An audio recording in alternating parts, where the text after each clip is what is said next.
representing Pain Gang. It's the bad guy Chico. Shot to Puerto Rico, and everywhere we go, Boricua's on the set like a big die, you know. Shark City Rumble, old Dusty Humble, swinging through your town like a George of the jungle. Move like a bundle, shine like the sun though, pop like a gun though, hit 'em with the 1-2, yeah, like mommy said, fwah, right across your head. I paid the cost to be boss, and I ain't had the bread. Rick, but that nigga said he talking ish, he think he just plow to the neck to the chest. Hey yo, I think he dead. Rico Squad out here for the whack. Shouts to the kid that's back, and that's a fact. Paying undefeated, they swear that he cheated, and how his man kick ass, quadriplegic. This is crazy, Cypher 730, as the whole sector, we do niggas dirty. Emotional damage, too hard to manage. The half-black Latin band kid, the savage. Ha! And that's words of more than I. Havoc, Rando, Randy, and I. Is the Pain King, HJ, Mexico's Big Irvin, all that's reppin' that Rico. Cause everything Rico, my heart, body, and soul, we the people. Rico! And they won't understand, we don't make friends, we only make fam, nigga. Rico! That be the flavor, love thy neighbor, slap thy hater. Rico! Wild children of God, and ain't nothing better than my Rico Squad. Rico! Cause everything Rico, my heart, body, and soul, we the people. Rico!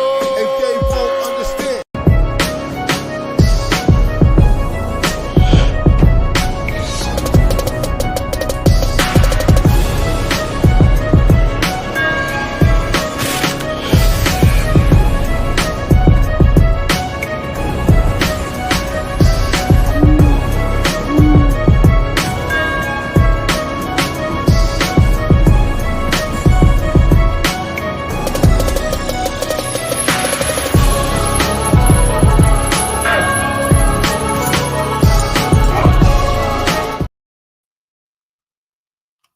Yeah. What's good, people? Welcome to another episode of Smoked Out Society. I am your rambunctious host, the motherfucking king of New York, the Lord of Virginia, the problem child, the devil's advocate, but I am fucking 3E. And you see the title. A lot of people want to know, why is it that I'm loyal to Talk Your Ish and the motherfucking Rico Squad? You know why I'm loyal?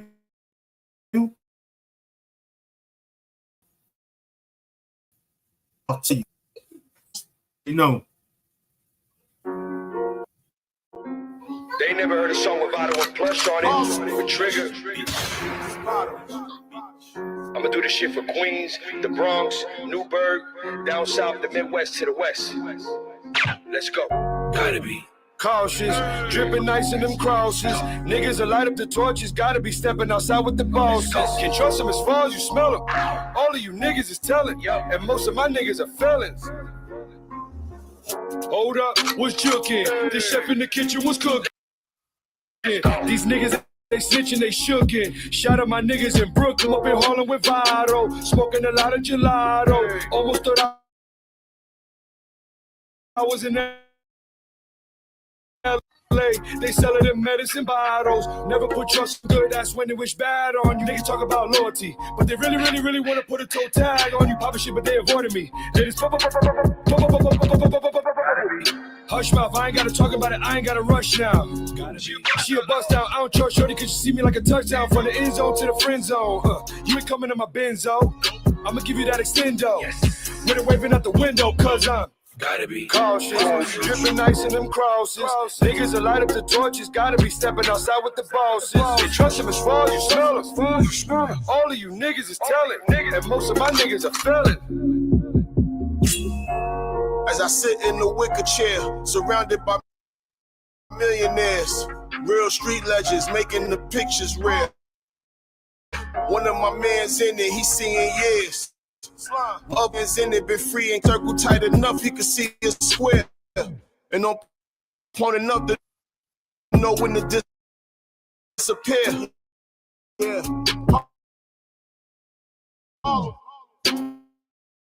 More than aware of these weirdos. That's why I keep a 4-5 tech now with the hoes. The spines on earlobes. Ha.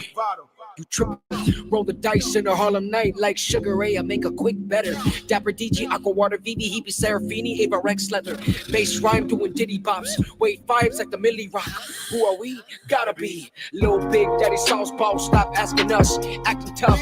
Player, really need a bit of patching up. Wrap it up, faking the funk. I can smell it. The wicked is witty. They living it hellish. I really be with it like living together. My circle ain't flipping like heads or whatever. It's all in the pink with the teller. You telling the lies. I don't buy them. The way you can sell it. Yo, Benzito, my chariot, whiter than heaven. Gotta be. Cause dripping nice in them crosses. Niggas to light up the torch. Just gotta be stepping outside with the bosses. Can't trust them as far as you smell. Niggas hell is a mother's a fella. Shout out to motherfucking Chino Plush. Shout out to the queen of the motherfucking Rico squad. Talk it's Jess. Big Irv is on the whole set. Our handies in the back set. What's good, yo? Motherfucking Rico squad is in the building. Y'all already know I dropped the link for you if y'all want to come up and chill. But yo, man, you see the title. Why am I loyal to the motherfucking Talk Your Ish and Latin Pain? You know why? Because they two of the most realest motherfuckers I've ever met on this YouTube shit. Yes. And if you can tell a lot from a people just through social media and through video chatting and shit like that, imagine in real life when you meet them. The vibe, the aura, the phantomness, the struckness, the awe, them flashing lights hit. Come on, stop playing, man. Y'all don't know, man. If y'all don't know, now y'all know. Stop playing with us, man. She's official tissue, people. That's why I'm loyal, man. I'm rolling with a group of people who don't even know me like that. They never knew me like that. They accepted me for me and for who I am and for what I'm capable of doing, for what I could bring to the table. You know what I'm saying? Nothing's never fucking asked of me that's beyond belief. You know what I mean? Long as I still respect, I get that respect. You know what I mean? And when it's all said and done, man, we family, man. We treat each other on this YouTube shit the same way we treat each other off of YouTube, bro. We help each other, man. We do for each other. We communicate with each other. That's the difference between a lot of these groups you see out there. Hold on a second. I see you all, honey. That's the difference between a lot of these groups out there. They call themselves a clique, but they never do shit for each other. They never dare for each other. They never willing to lay down or take one for the team. In the Rico squad, we for real, man. Let me look at the camera when I say this. In the Rico squad, we for real, bro. We lay down for one each other, bro. We go to hell and back. We on the front line with our people over here, bro. We even accept other races because we are open people, man. We love. We want to expand. We want to grow, man. That's what we're here to do, man. There ain't nothing else better than that, man. When you can sit down and talk to some grown-ass people about life and what life is bringing, it don't get no better than that, yo.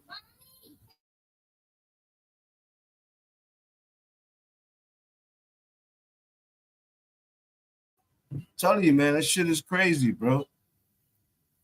Y'all don't understand, man. Talk is Jess. Yo, straight up and down, I love that woman, yo.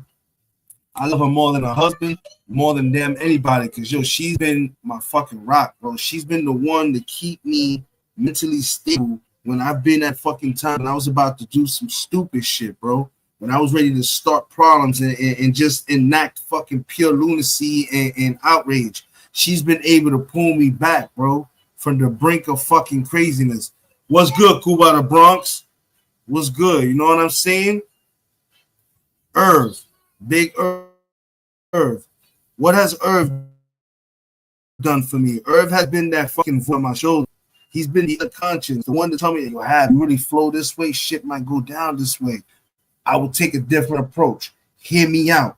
Irv is that brother who has the fucking experience and the knowledge, but he's gonna sit back and let you fall on your face and let you try before he'll come over and be like, yo, I sat down, I watched you, I see you trying to accomplish it, but that's not the way to go, bro. If you do it this way and incorporate some of what you're doing, I guarantee you, try it, and I bet you it'll work this time. That's Irv for you, bro. Our Henny is that download creeper father. He's the pops that sit in the back watching everything, look at everybody, what they doing, and then he'll put everything on a piece of plate and then blow it the fuck up. He don't come at you with just one thing. He's gonna come at you with multiple things. He's gonna give you fucking a ruler, and then once you take that ruler past that shit, bro, that's when he's gonna come and, my nigga, I gave you a fucking 2 inches, and in a matter of fucking days, you done took the ruler and doubled it. Yo, what the fuck is your problem, bro? I'll smack the shit out of you. Stop playing with us, bro. Don't come over here disrespecting nobody in the Rico squad, but we ain't got time for that shit. That's our Henny for you. Latin Pain, I'm not even gonna describe Latin Pain to y'all. It's a fucking joke. Y'all know what Latin Pain is capable of doing. Fucking, he's a human fucking a human. Latin Pain is on some old other spectrum. He's just a motherfucker, plain and simple. The shit that he's capable of doing to some of you people on YouTube is a fucking is an atrocity. Y'all should be embarrassed. This man can read you, feel you, deal you, and just forget about you. Y'all niggas is horrible. And no matter what y'all say, oh, I'm not gonna let pain get in my head. Motherfucker be in your head within 2 or 3 words. Stop the king. All he's got to do is come up here and talk about suck a dick, and all y'all niggas are going crazy. That's it. Half the time he be shitting on y'all moms because this shit is. I don't even. That's the king of the motherfucking Rico spot. You know what I'm saying? You got other members like motherfucking old Dusty Puerto Rican, always in the motherfucking back, watching, observing as well. We got sleeper cells. You know what I'm saying? People like Truth Lady, another member, just sitting there watching, experiencing, put her 2 senses in when she knows it's gonna fucking benefit the family because she's a part of this family. I mean, I could go down the list, man. I could really go down the list and tell you why I'm fucking truly dedicated to the squad, bro. It's just it's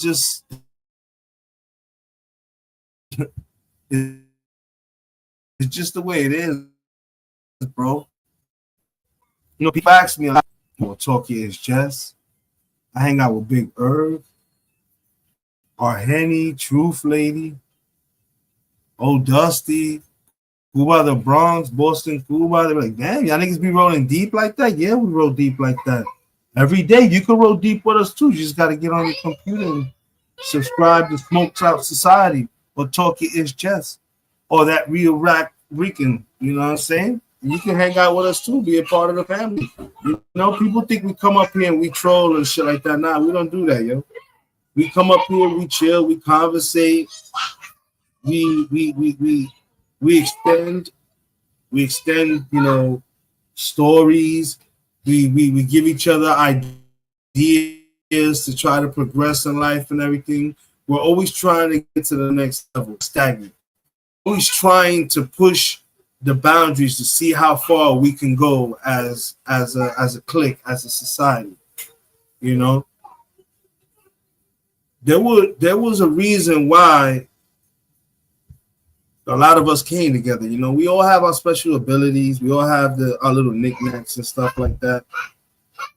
But I can be honest, I've never seen a group of people who have come together with the same goal in life, with the same determination, that same hype, that same get 'em. You know what I'm saying?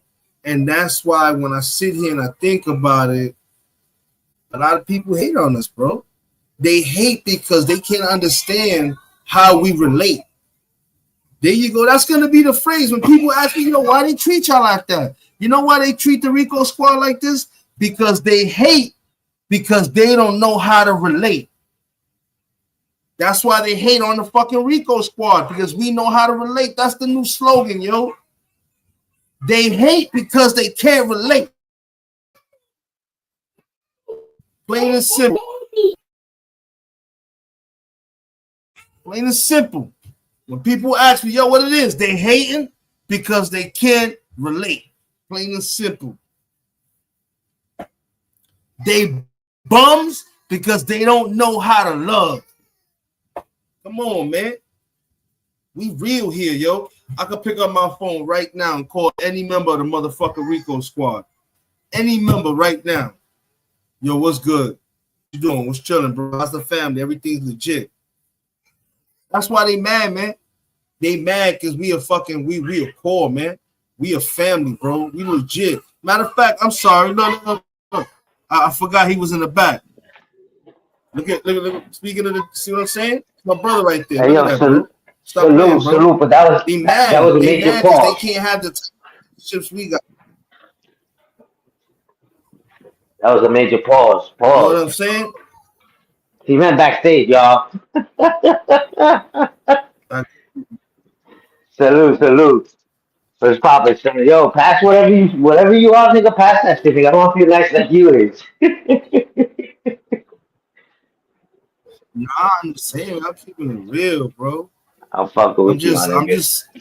There's so much anger and hate. There's so much anger and hate going around right now. Like, did anybody watch this nigga yesterday on TV talk about?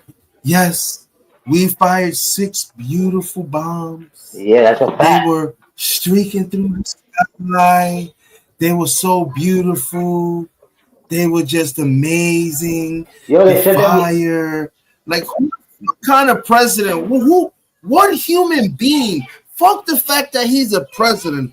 What human being makes beauty out of the fact that you just bombed a whole nother fucking country and killed a bunch of people? Like, what's yo, beautiful about these bombs? Like, I come heard that on, man. that we didn't even destroy the nuclear joint. Iran is saying that we didn't even destroy the one nuclear plant, and they removed all the whatever was in there. They removed that shit. I heard that only one explosion went off, and it wasn't even that deep. Pause, because I know how Herb be thinking, but they said that we didn't even they didn't the job wasn't even completed. It wasn't even done. That's wild for me, man. That's crazy. I can't believe that we actually in this shit, bro. I'm watching videos, bro, of people in their houses, yo, watching these bombs and shit come down. Like, that's just plain wild, bro. There's some scary times, B. Some scary times.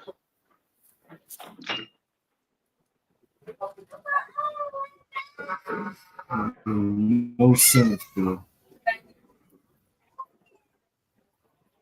No, put your bag over there now. Wow. Stop biting alcohol. No. I thought I was rolling the blunt.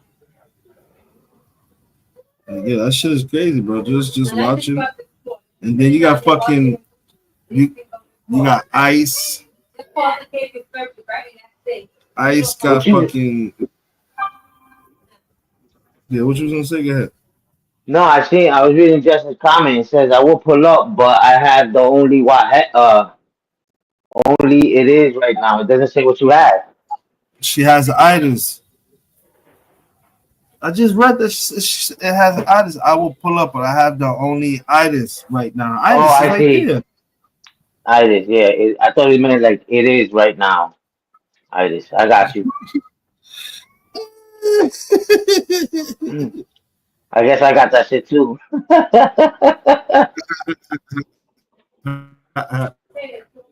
Y'all don't mind me. Salute, troop lady. ODP. Salute. ¿Cómo está la vieja, loco?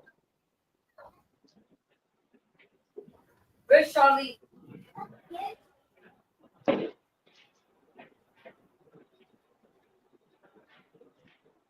She's crazy. Word up is crazy, bro. I seen that shit happen yesterday. with the bond, I was like, oh no, man, that's the last shit we need, you know. But Is that so hard to do, hopefully, dummy? hopefully everything be alright. You know what I'm saying? We ain't in no crazy ass danger, and it is what it is, you know. It's just crazy. Though. It's not gonna end well for us. Miserable. Sonny, this shit's not gonna end well for us. And that's what a lot of people Let me get understand. this shut. I really don't see this shit ending well for us. I mean, you know, the only good thing that I feel like we got on our side is that we're equipped. You know what I'm saying, with some heavy artillery, but still, we still don't want it to go there because you know what I'm saying. Nuclear on warfare is crazy. You know what I'm saying?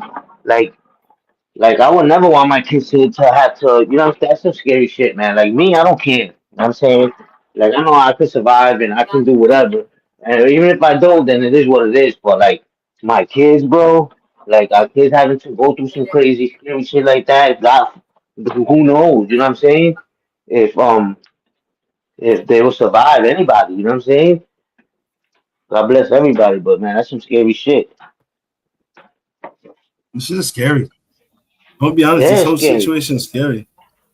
Real scary. When I saw that yesterday, I was like, This shit oh, is really what up? It's terrifying to be honest. you know, I was sleeping when that nigga did that shit. Yeah, it was last night. It was like a 7:30 my time. It was like 7:30, maybe almost 8 o'clock my time. You guys and I were ahead over there, so definitely scary. I'm telling you, Iran's not gonna take that shit neither sitting down, bro. That's the other fucking scary part about that shit. Iran is not gonna sit there and just take that shit, bro. You know what's They also about to lay the go ahead.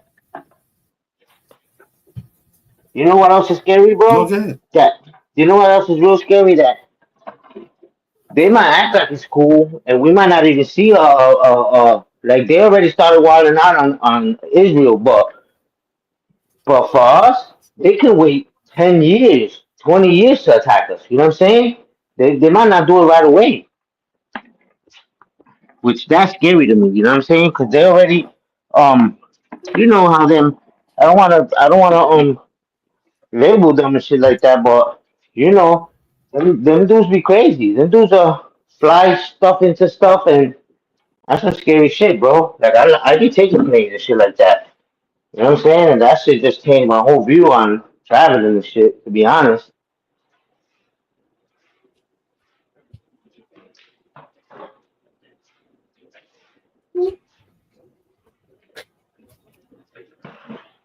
Then you today smoking I on, saw bro? some videos that I thought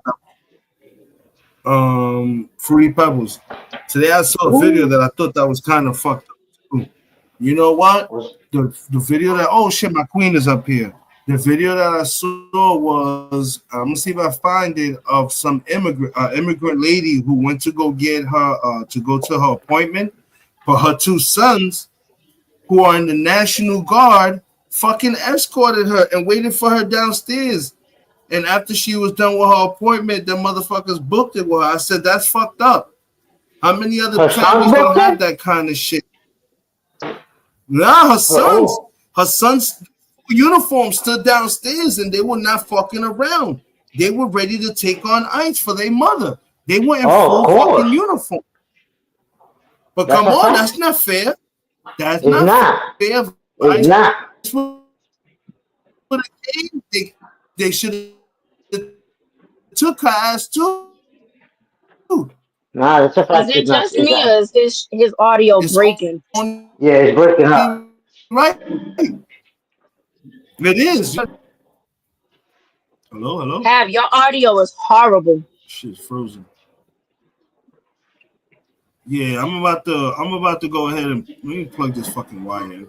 Give me a second. Let me go. I'm gonna go straight hardline. Let me plug this shit in. I'm being lazy.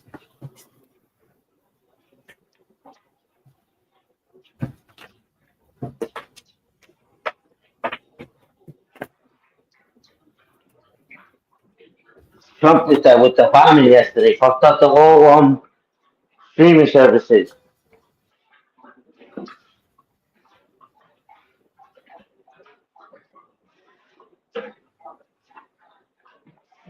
Yo, every time I sweep my house, it's like I'm sweeping because of the dog. I be sweeping up like a little fucking like two gerbils. I ain't even gonna front. I be like, where the hell did my dog get all this hair from, yo? You know what's the best way to do that? Swiffer? You get like besides if you don't got the Swiffer, another way is you get like an old rag or old t-shirt that you don't got no more. And when you do that, wrap it around the broom and spray it down with alcohol.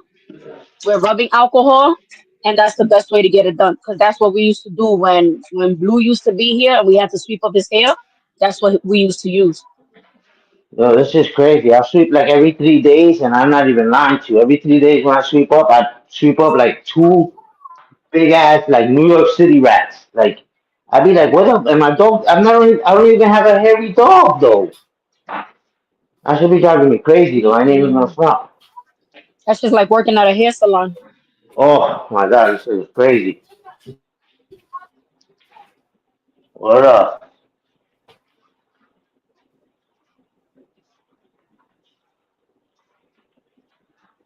All right, so let me ask y'all a question. What? How do y'all feel about the fact that Trump is trying to put into law There we that go. teachers can legally discipline your children in school? Like teachers are Get literally the going to fuck be out of allowed here.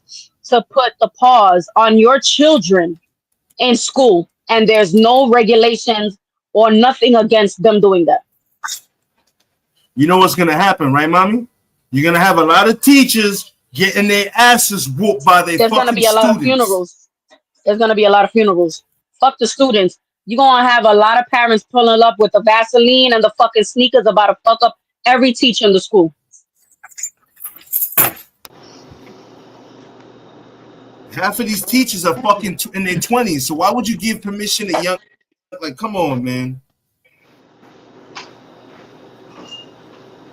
You right, truth lady. We have been fed lies for fucking decades now. This shit has got to stop, man. This shit, the whole shit that's going on is just fucking ugly. Like I said, I saw some shit today. Your audio They still think sounds that was fucked horrible. up. And they were fucking Venezuelan. Like, yo, them niggas walked into that immigration appointment. They stood downstairs, bro, in full uniform. They were not fucking around.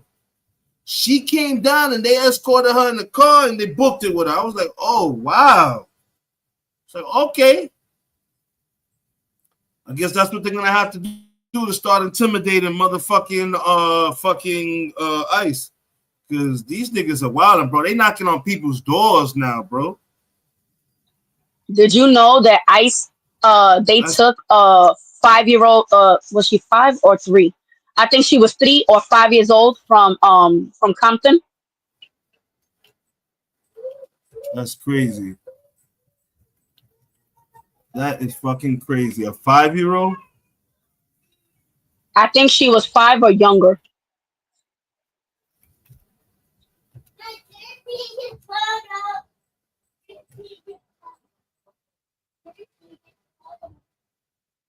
Oh, here we go. I found it, Jess. I found it. Here we go. Found what? Check this shit out. I will show you right now. I'm about to pull it up. Check this out, people. This is wild, bro. This is what we're going to have to do. Check this out.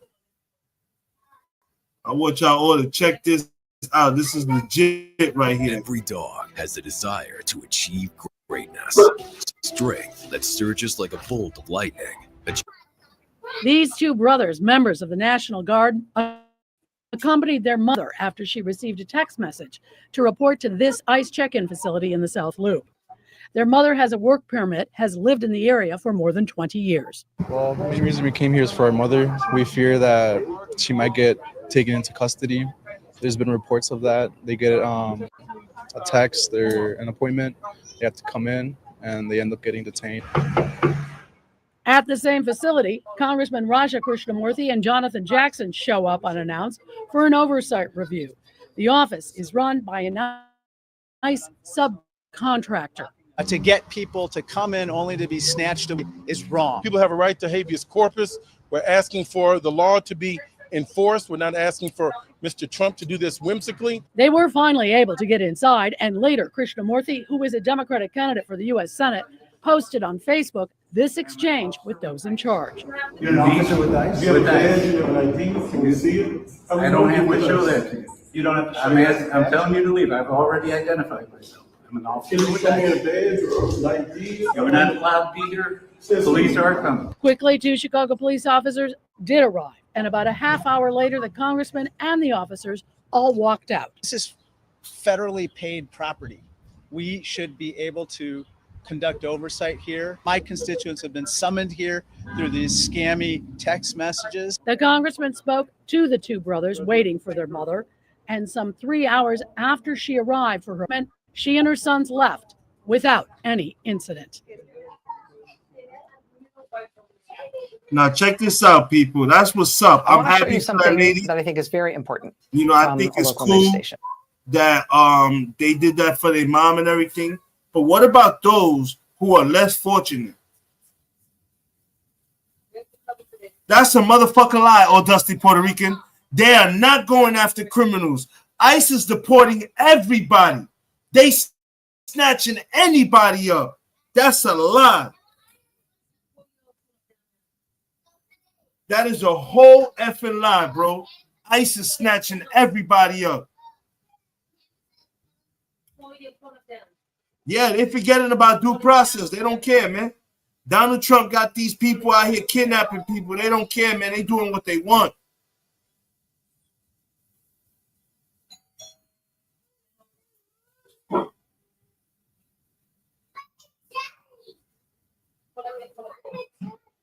Yeah, but you know what I'm saying, King Sambo? Not everybody's got 2 military sons to protect them. Get in the room. That's the shit. Not everybody got sons like that. You know what I'm saying? And you know what? To be honest, I know this is kind of petty of me. I would have wanted to see. I wanted to see what would have happened.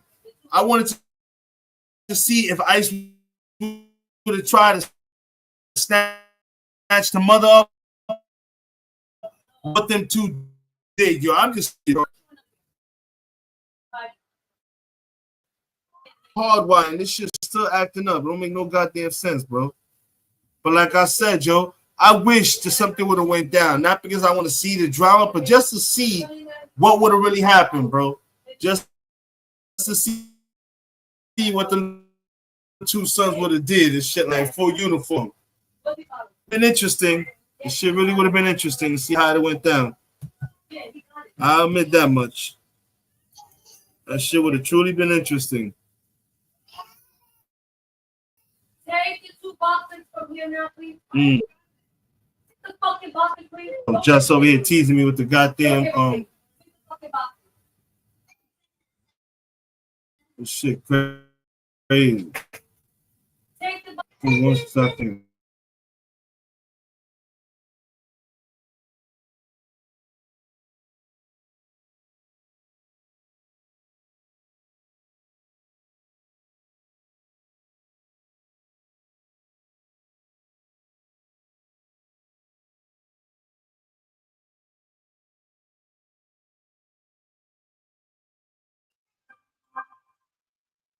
Shit crazy. This shit is crazy. Y'all believe in prayer? Pray for God to remove him. Hey man, we need God. We need everybody. He needs to be. I heard rumors, truth later, that there's grumblings from the Republican sides about another impeachment. About another impeachment case. So let's see what it's interesting.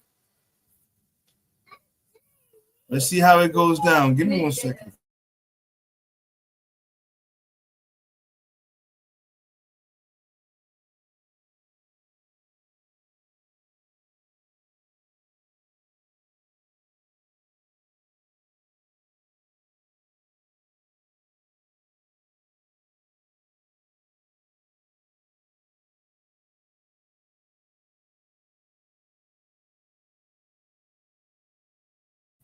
Sorry about that, folks. Sorry about that.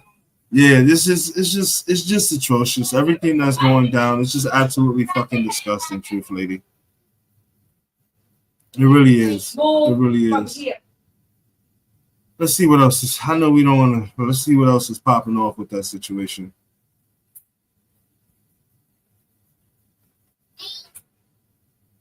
So this is what's going on right now. Let me bring you up to speed. So basically, we're being told to prepare.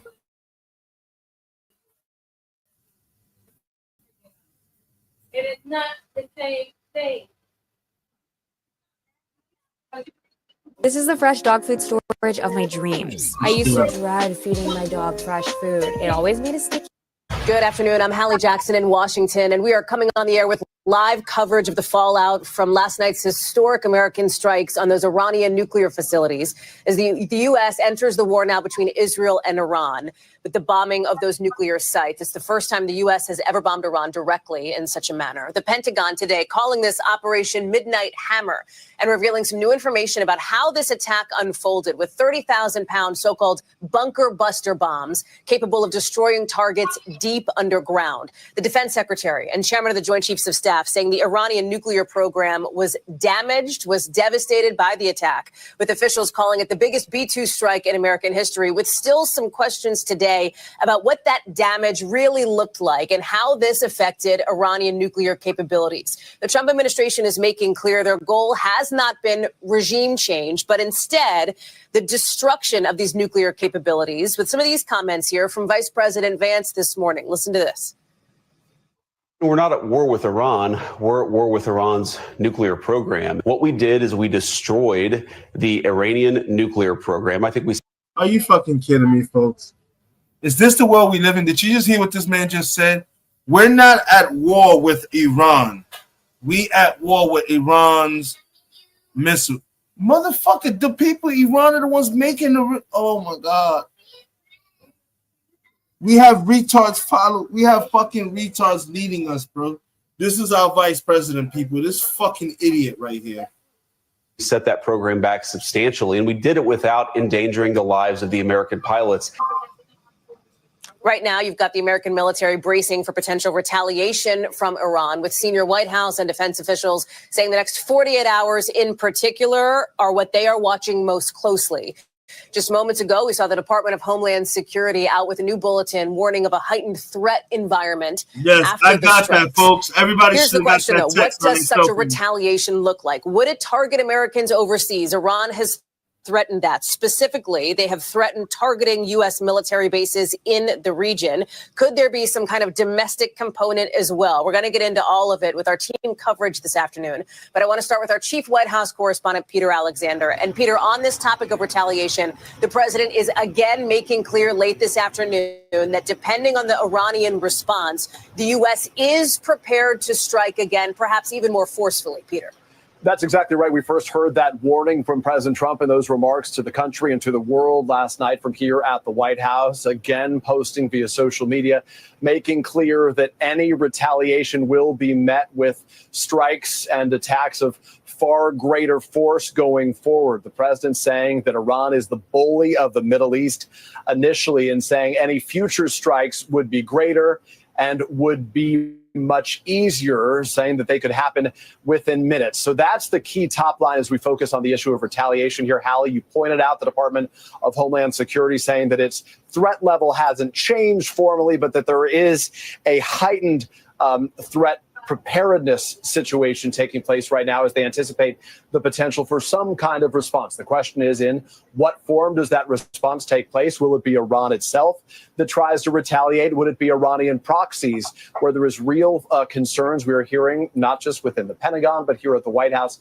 about the potential that proxies, Iranian proxies, try to target not just American interests in that region, but American troops that are either at bases in places like Iraq or perhaps in Qatar and UAE or some other sites that may not have the level of protection that you find in places like Syria there. Separately, there is the issue of us first learning about the secretive strikes and now learning about the success of them. The president touting in a declaration that this was incredibly successful. He said that the three nuclear sites, Natanz, Isfahan, and Fordo, that of course is the one we've been speaking about most often, most recently, because it is buried deep beneath a mountain, that they were a complete success and that they were completely and totally obliterated. A bit of a nuance in the language we're hearing from the chairman of the Joint Chiefs of Staff, Dan Kane, today, Hallie, saying that they were severely damaged. It caused severe damage and destruction. He wouldn't go as far as to say they were totally obliterated,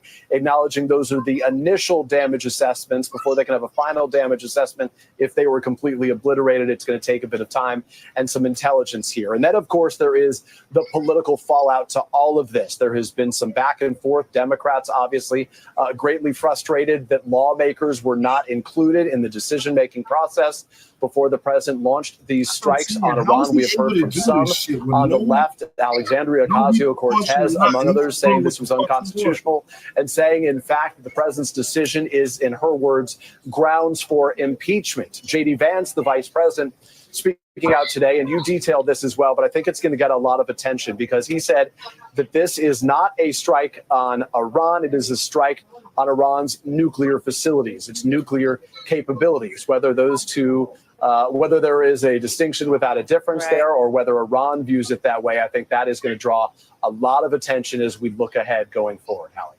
Peter, you talk about some of the domestic political fallout as well, and President Trump is wading into that in that new online post just minutes ago that you referenced, going after Republican Senator Thomas Massie. Massie, of course, who has come out over the course of the last 15 hours or so, questioning the constitutionality of the president's strike, going on TV, for example. He's somebody who has co-sponsored, along with a Democratic member of Congress, this piece of legislation that would require presidents to come before Congress before taking an act or making a strike like this one. You're seeing the president attack even national security peril. Talk through that. Thomas Massie is not a name that most Americans are familiar with, but he does represent publicly a view that even within the MAGA, within the Make America Great movement, between this idea of the president attacking a foreign country like Iran, given the fact throughout his campaign, he said that it was his primary goal, his priority to keep America out of foreign wars.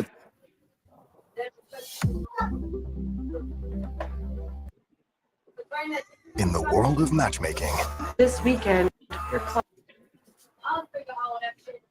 What up? Wars. At the same time, the White House says the president has also made clear that it has been his declaration throughout, even as a candidate, that he would not allow Iran to have a nuclear weapon. So then the next question becomes, how close was Iran to the capability to have a nuclear weapon? The secretary have said that they had everything they needed to produce a nuclear weapon, but to be clear, they hadn't produced the weapon itself, with the intelligence community saying it could be as long as a year or perhaps even more, frankly, for that successful effort to weaponize the bomb, to be able to put that nuclear weapon atop an actual bomb itself. As it goes to the politics here, Steve Bannon notably was one of those last individuals to meet with the president. Speaking to him on Thursday, you and I both have watched Steve Bannon's public comments about this. He has been very clear in his conversations with the president and publicly that he disagreed with the idea of the U.S. getting involved here. He had a pre-scheduled visit with the president on Thursday, roughly around the time that the president made clear that he was going to give the Iranians, within 2 weeks, as he described it, a time frame for him to make a decision whether or not the U.S. would get directly involved here, clearly, or perhaps not clearly, but it appears that that was a decoy, because the first go came from the president on Friday. It was one of 3 separate green lights that he gave to the defense secretary over the course of the next 24 hours or so between Friday and the strikes launching, those B-2 bombers going off and ultimately dropping their munitions on the ground in Iran. Overnight Saturday, early Sunday morning, I should say, in Iran, late Saturday night here. And then the only other detail that I think is worth getting into, Hallie, is just the total complexity, the extraordinary nature and the choreography associated with this strike here. As it's been detailed now, there were a total of 75 munitions, including, among others, some Tomahawk missiles that were fired from naval submarines there off the coast in the waters that surround the Middle East. There were 7 of these B-2 bombers that were involved, dropping a total of 14 of these 30,000-pound bunker-busting bombs that had never been used before in combat, despite preparations for this moment. It's a moment that past presidents had hoped it would not come to, but those are the best details we have about the real complexity. The first set of B-2 bombers that you may remember when you woke up yesterday morning, there were reports that they were heading toward Guam. That's what a lot of people don't understand. I'm glad you said that, Dusty. Wars cost money. This war is going to cost all of us working people fucking money. We were already up when it came to inflation. This war just tripled the inflation right now. So we fucked. Yo, I heard that with the inflation, Those we made like 20-something trillion dollars. Other B-2 bombs that That's were on the crazy. actual strike headed east, refueling along the way. That's why there were 125 total aircraft involved for this very, very complex operation, Hallie. Peter Alexander, live for us there on the North Lawn of the White House. Peter, thank you. We'll check back in with you in just a little bit. I want to bring in our senior national security correspondent, Courtney Kuby, who's live for us at the Pentagon. So, Court, you heard Peter talk about the complexity of this operation. The weapons used, these highly sophisticated bunker buster bombs, intentionally meant to get deep into this sort of underground, built inside of a mountain nuclear facility that Iran has. And this question now of just how much damage did those bombs do, not just in Fordo, but in these other 2 Iranian nuclear sites as well. The full assessment we know is going to take some time here, but what are you hearing from sources about the devastation or the destruction of Iranian nuclear capabilities? Yeah, definitely damaged. And we even heard from the chairman of the Joint Chiefs that it was badly damaged, Fordo, as well as the other 2 sites. But as far as a final or a full battle damage assessment, that generally will take several days, especially when you're talking about someplace like Iran, Hallie. It's not a place where the U.S. has ground troops or people on the ground who can move in and get eyes on and get photos and do a firsthand assessment of what happened. They're going to rely more on satellite imagery and on overhead assessment. And that's simply just going to take some time. They'll also, I'm sure, use other intelligence gathering methods to figure that out. But you mentioned the complexity of this mission, and that is absolutely the case here. A couple of points just to show just how complex it was. This was only 25 minutes total time on station for all of these 75 munitions to be dropped. So what that means is they had to coordinate launching those Tomahawks, the T-LAMs, from the submarine they launched more than an hour before the bombs actually dropped from those B-2 bombers. Now, in addition to the bombers, the 125 aircraft, they were using a number of aerial refuelers, but there were also fighter jets that were out there. This is fascinating. They went ahead of the bomber package so that they could essentially draw fire or draw attention from any possible air defense systems on the ground, or if the Iranians scrambled any kind of military jets, they would go towards those fighter jets, and the bombers would be able to continue on and continue their mission, dropping those bombs over Fordo and over Natanz. That is a fascinating detail and not something that we often hear in a mission like this. Why does he believe he's gonna be able to go ahead and do all this shit and there be no repercussions, bro? Hey, Havoc, you think the Iranian people are saying that it does back in. Do you think they're just saying that to throw us off? Because they're saying that Fardo wasn't even damaged at all. That they removed all the uranium. They removed all the uranium and they evacuated. So but these people are saying that we messed it up. So I'm confused. You think they're just throwing us off, saying that we didn't touch them just to piss us off? Like y'all niggas ain't do shit when we really did? Or you think that Trump is do you think Trump and them think that they actually right? It's hard to believe because this nigga's a fucking compulsive liar. Yeah, it's crazy, man. That shit confused the shit out of me. I ain't even gonna front.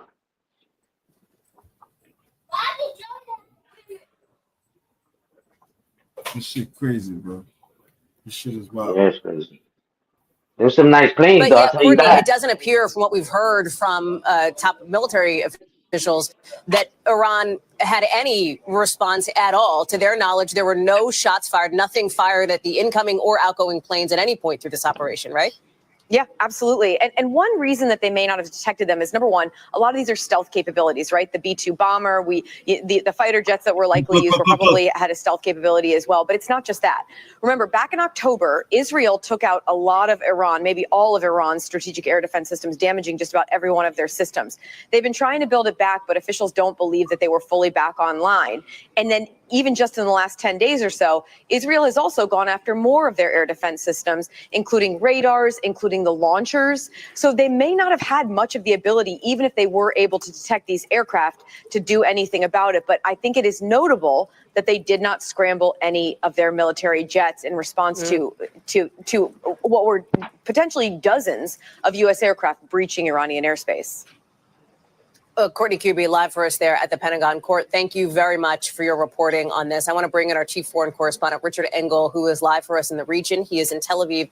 Richard, a couple of things for you here. When we talk about the Iranian response, so much of that response will dictate where things go after the next maybe 48, 72 hours or so. Talk through some of the options that Iran has, ranging from what they have already suggested they may do, and that is potentially go after U.S. troops in the region. You're seeing the U.S. issue these very intense warnings, including from the Secretary of State, that to do that would bring essentially more fire upon Iran, would bring an even stronger U.S. response than what we've already seen. And then there's this discussion about potentially closing the Strait of Hormuz, which would have a massive impact on commercial shipping around the world.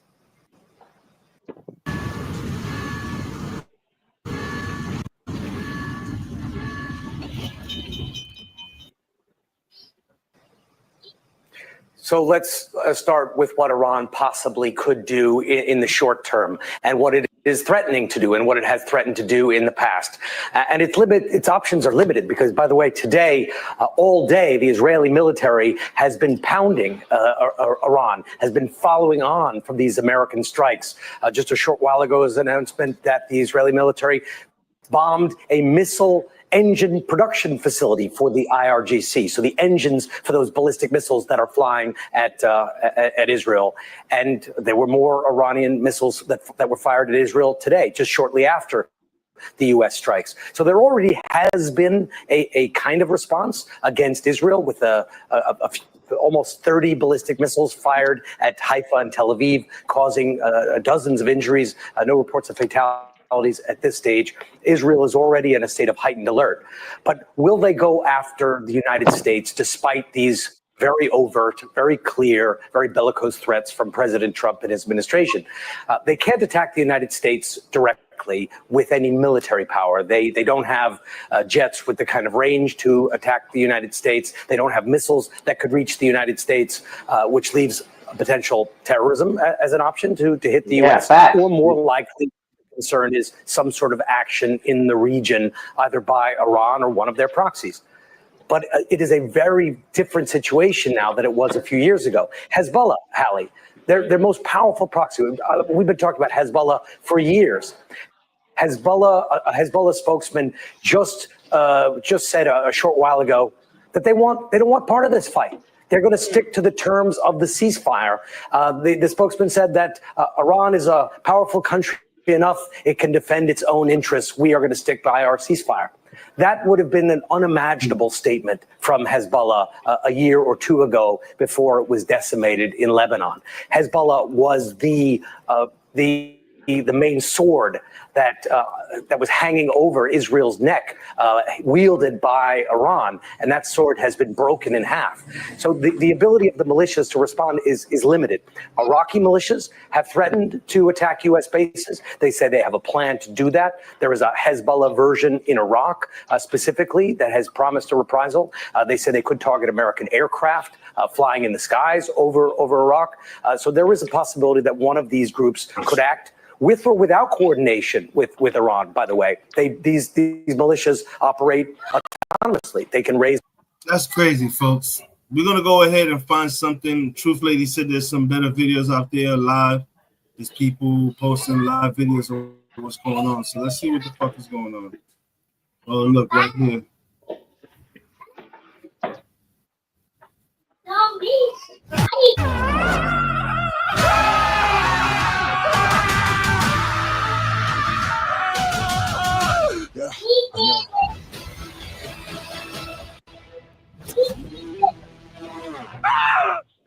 Effective, healthy blood pressure support takes more than innovation. It takes vision.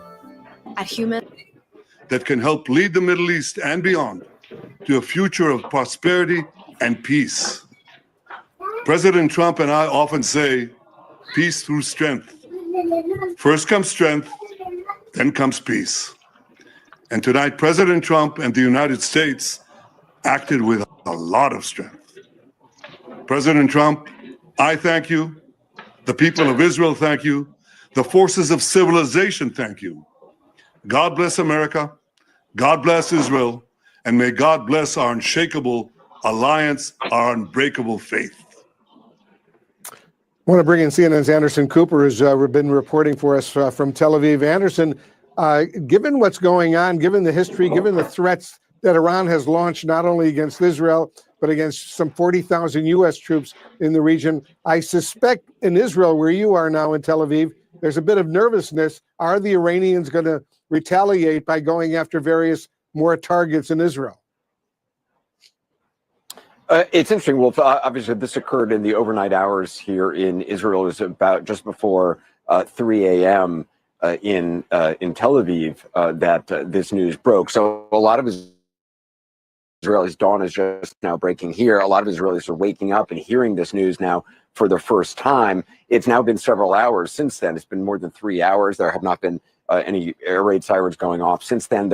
It's Sunday morning here. Saturday, there were no air raid sirens as well. Friday, there were 2, but thankfully no fatalities on that day. Fatalities on the day.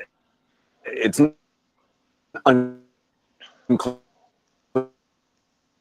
how much of that is just how mobilities have been reduced. The IDF has said that they have already destroyed half the launchers for missiles that would have been fired from Iran. So I think a lot of Israelis are going to be surprised and hardened by the news when they wake up and hear it this morning. This operation by Israelis up and hear it this morning. This operation by Israelis here in Israel, and certainly a lot of people here, President Trump, to make this decision to and try to the extent of the damage. On our air, talked to a senior. They seem pleased with that they were able. What Truth Lady and Old Dusty said is true. Then we bombed fucking nothing, because right there is saying they removed everything. So what the fuck did we bomb? Big Irv is on the whole set. Yo, what's good? Who snitched and went and told them what we was about to do and gave them the heads up for them to remove everything? Damn, that's crazy, right? Yeah.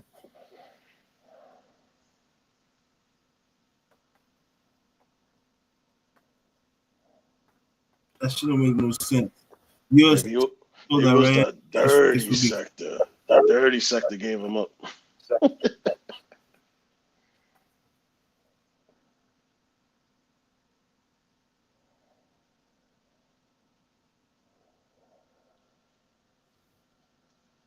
Yep, you're right. It is a propaganda campaign. We should be minding our business. We shouldn't even be involved in that shit, bro. It don't make no sense. I don't even want to see this shit, man. I want to smoke. I want to listen to Pain. Listen to music. We'll come back to some more of this a little bit. We're gonna listen to a little bit of music and chill, bro. This shit is wild. Results is wild. Yo, I was watching that new movie, The Final Destination Bloodlines. That shit is crazy, son. You seen it? I can imagine. No, I haven't seen it. I can only imagine though. You watch the Final Destination movies? Yo, what did you watch? Yeah, I watched all of them. Nigga, legally through stream, nigga. I'm saying, is it on Netflix or something? Nah, I don't have a link though. It's off for some shit that I got. Nah, I'm saying though, is it on Netflix? I got. That's what I'm saying. I know legal sites too. You know what I'm Nah, saying? But I'm just asking. then it's out. It's out. Yeah, it's out. You can look it up on the stream. Oh, truthfully, the movie is Final Destination Bloodlines. But I'm saying, what stream? It's supposed to be the last movie of all these Final Destination joints. What happened? Sorry. What streaming? Like Hulu or Netflix or one of those pirate Nah, sites. that was in the movies. Okay. So a pirate site. I gotta go see it illegally, bro. Exactly. I don't want to say that though. Can't say illegally. Oh. Nah, yeah. I'm saying though, as long as Harry's not doing it, I'm gonna go watch that. I'm gonna see if I can find that on Soap Today or Hurt Locker. Hurt Locker. You saw that? That movie was good too. No, what's the name of that? No, there's a website called website Put Locker, man. Put Locker. Put Locker. Put Locker. Yeah, Put Locker. My bad. Oh, well, you yeah, get there you sneakers? go. Well, you get sneakers. Yeah, you can get sneakers and you can fight in the military. Yeah, well, go to one of those websites and pull it up. It's pretty decent. I saw it the other night. I was like, oh shit. Yo, and there's also this one. Let me see if I can find it real quick because I wrote it down because I be forgetting shit, nigga. I'm on that age where I be forgetting my birthday, nigga. Niggas was like, yo, it's your birthday, bro. I was like, what? Damn, get off of that stuff, bro. Nah, I was saying though, you heard Alex up here earlier? He was giving us all props. I'm like, hell yeah. Fuck yeah. It say, homie got the gun still, know my vibe. It say that nigga dumb, real Latin pain. Insane with the blood stain, stony the brain. Got slain, I'm in dumb pain. All of the rain is my life down a storm drain. Trying to maintain through my thoughts of a cold pain. Sing the song. Give me a second, I'll find it. Something is going on. Found it? Nah, I find it. Hear the music? Yeah, I can hear it. I've been strong way too long. Wear my shoes. I bet you probably cut your feet off. A day in the life of pain might bust the heat off. Far from soft, maybe calm but not blinded. And this real life, real spit. You can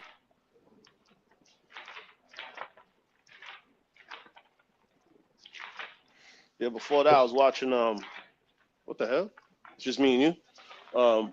Before that I was watching damn, I forgot the fucking movie. Now I'm forgetting shit. It was that movie Jason. It was the movie with Jason Statham. I just finished it. That's why I popped up just now. Oh, you know what? I was thinking about movies earlier, and that's a fire movie too. I wanted to see. Right? Yeah, right. It's called A Working Man. That was pretty good. Yeah, that's it. Yeah, I was just watching. Huh? The fuck? Okay. You got booted? This shit booted me out the damn. You better pay your subscription and stop playing. Yeah. I got it written down somewhere. I just can't find it because I'm looking for it. The day I'm not looking for it and I watch all the movies somewhere else, then that should come up. Yeah. I go through my emotions. I just be like, you know what? I'm going to watch movies this week. And then next week I'll be like, fuck these movies. And I go do something else. What that would be? Yeah, like I started watching the Walking Dead joint with Negan, the New York joint. I ain't never seen none of my kids watch them shit all. I never seen none of them. That's one. They're actually pretty good. Nah, they're actually I heard good. Yeah.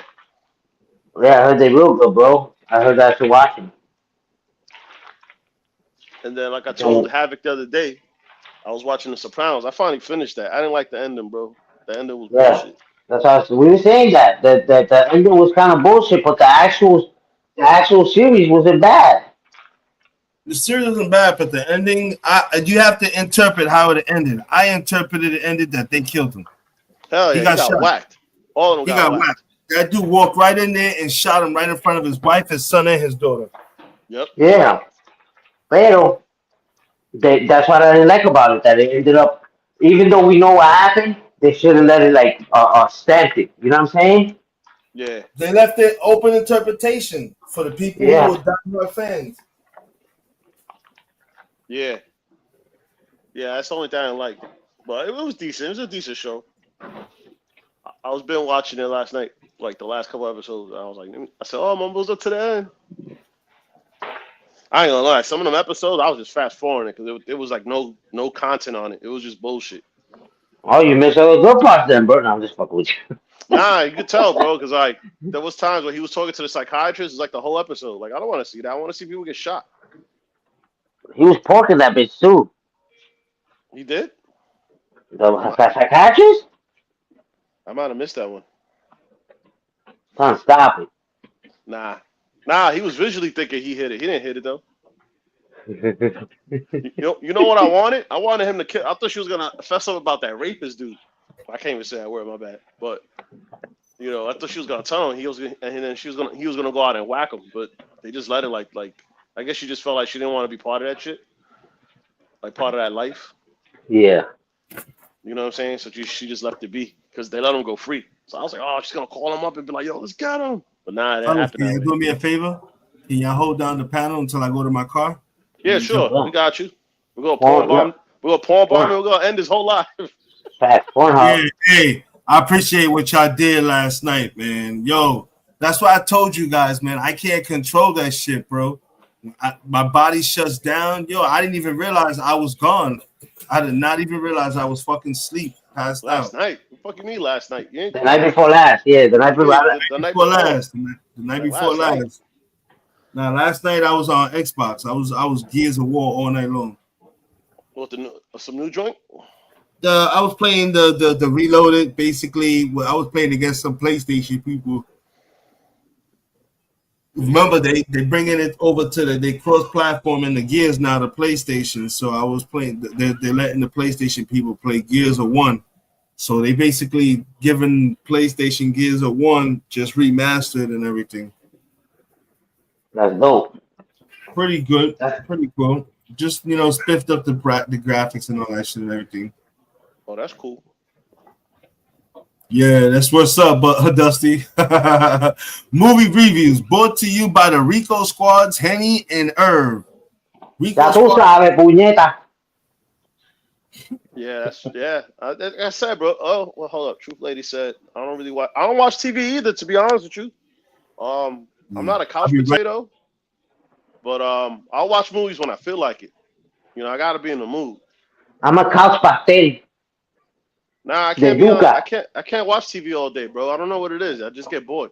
Nah, back in the days, I could watch like certain stuff, but to be on the couch all day, I got too much energy, bro. I feel like something to pop in my mind, like I gotta do laundry.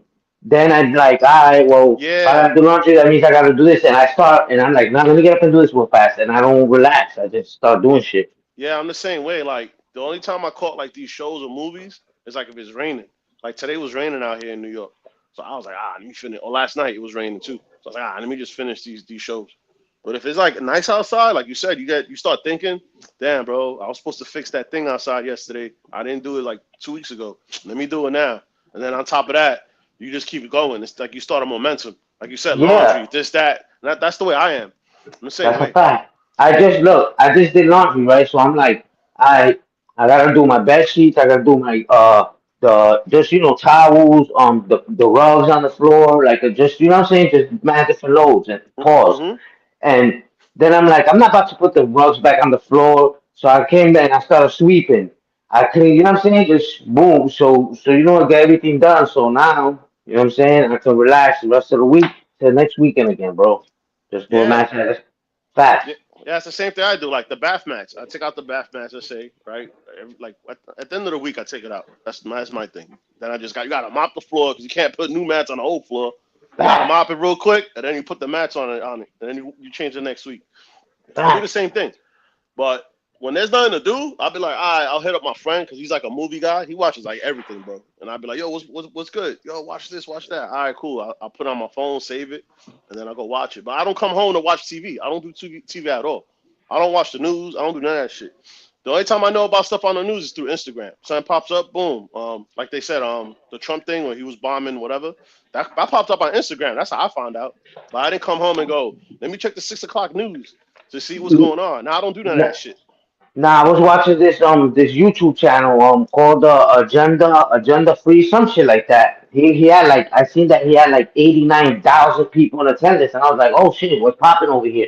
So I went and clicked on it, and he was talking about some the war over there, Tel Aviv and shit like that, and then the tweet came in, and he was like, oh, is this true? Or he was like, he was like, this is on Truth Social, and I'm trying to pull up to Social. It's not letting me pull up. So he was like, is this is this like fake news or is this real? So I went on Instagram, and as soon as I opened Instagram, boom, there it was. I'm like, oh snap, this is real as it gets. Yep. Excuse me. So shout out to Mayhem and Miracles. She's in the chat. Shout out to the chat, yo. Shout out to the chat. Can't really read the chat, but shout out to y'all. Well, I got it. I got the chat, and then I got old Dusty said I watch documentaries, sports, car shows, some occasional tweak twerking videos. Hey, yo, Dusty, you want to hear some funny shit? When I was younger, my mom sent my dad to rent. You remember they had the mom and pop stores, like the video stores in New York?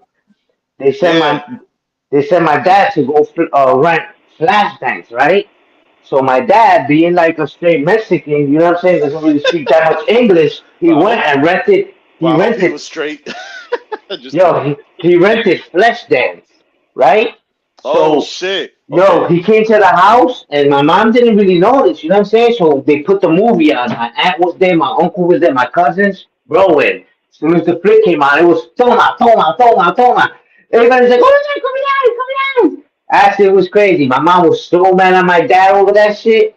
Flesh Dance. That's a good flick, though. I watched it after I grew up.